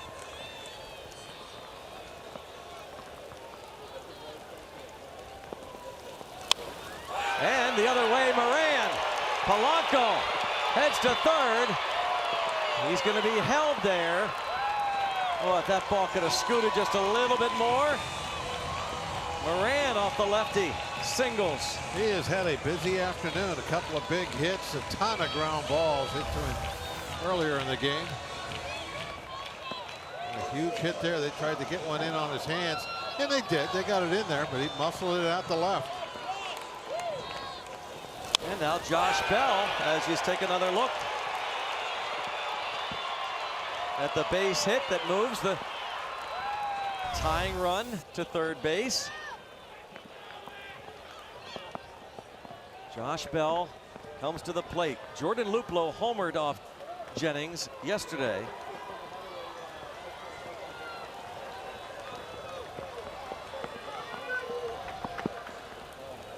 Oh my.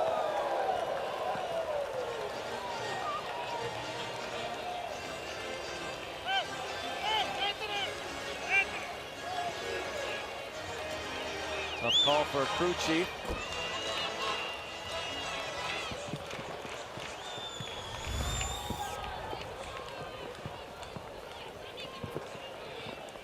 Greg, your computer is not going to work if you don't move it. Well, there's no rain. It looks like a bucket of water. There's no rain here, Mr. Expert. I don't know what you got more on there, water or ice cream. I could have sworn you said it wasn't going to rain.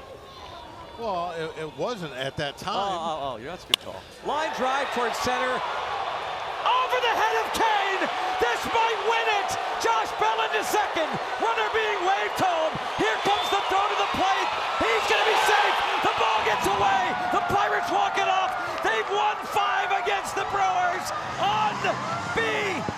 incredible!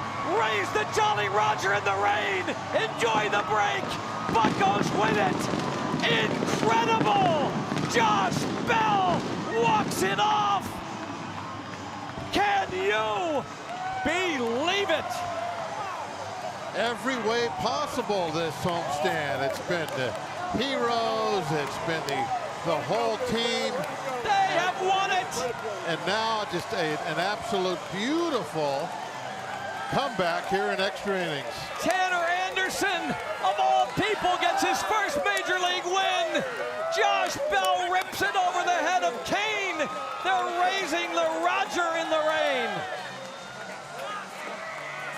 Rain's starting to go away, Gren. The Pirates sweep a 5-game series over the Brewers. They've won 6 in a row, 8 of 9 going to the break. What appeared impossible. An absolute bullet to center field. And how about Cora with the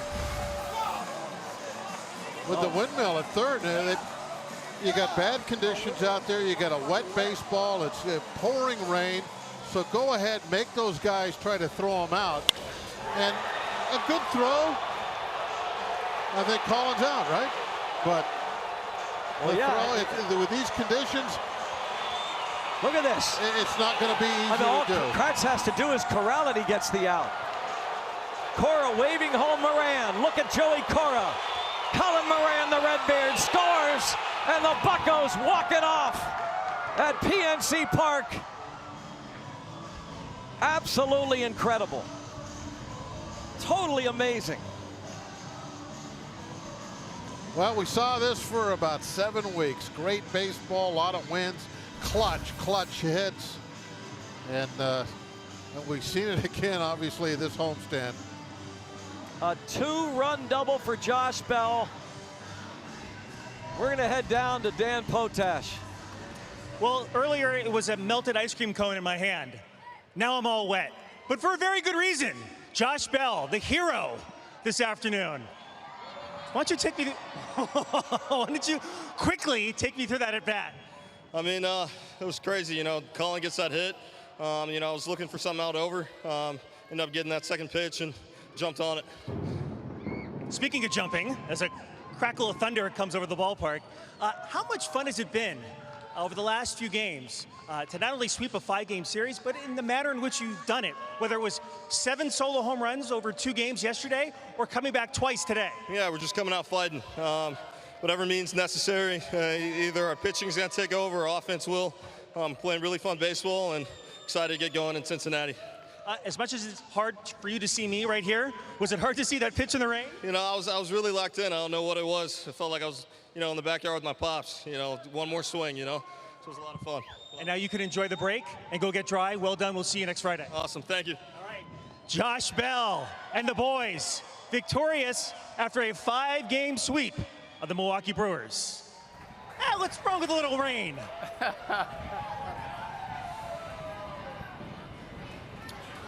Wow. Just trying to collect my thoughts. There was a lot of things, a lot of moving parts in this one. And I want to go back maybe to the freeze to tie it up at 5. You give up the lead in the 10th. This team, I mean, Clint Hurdle talked about it the other day. This defines resilience. They do not quit. You take as many outs as it takes to end the game. God bless this team right now for not giving up. I mean, think about where they were going into the 7th, Paul. They had 1 hit. Corey Dickerson gets the 2nd hit. Marte scores a run. Marte gets hit. Dickerson scores a run. Really nothing going on for the Pirates offense at all throughout this game. Musgrove pitching outstanding through 7 scoreless, or 1 run or 2 runs or whatever it was. I'm so excited I can't even talk. But then David Freese coming out, Moroff having a huge at bat with that walk going 1-2 to 3-2 to the walk. The 2 guys before him getting 2 hits. So many guys stepped up today, and then Bell bringing it all the way in. Absolutely outstanding. Got to say right there, huh? Yeah, he's been with us since that bobblehead. He's done well, as we promised during the broadcast, the Miller Lite Hold True moment. Is there any doubt about what that Miller True Hold moment is? No, it's the guy I was right wishing there. For, huh? Oh Right my there. gosh, Josh Bell. And you know what? Colin Moran is not fast. He's not. Cora almost beat him down the line, but with a very tough situation out there in terms of conditions. Of course you send him with 2 outs, and you get the walk-off game winner. The Pirates complete the 5-game sweep. Their first time they've done that since 1996 against San Francisco. They have now won 6 in a row, 8 of 9. Could you script it any better as far as how to get into the All-Star break? Absolutely not. And against some very talented teams in the Washington Nationals and the Brewers, what they just did to the Brewers is incredible. Absolutely incredible. Michael and I are going to try and get through all this and explain everything that happened. We'll do that when we come back because that's when Pirate Postgame commences. All of that right here on AT&T Sportsnet.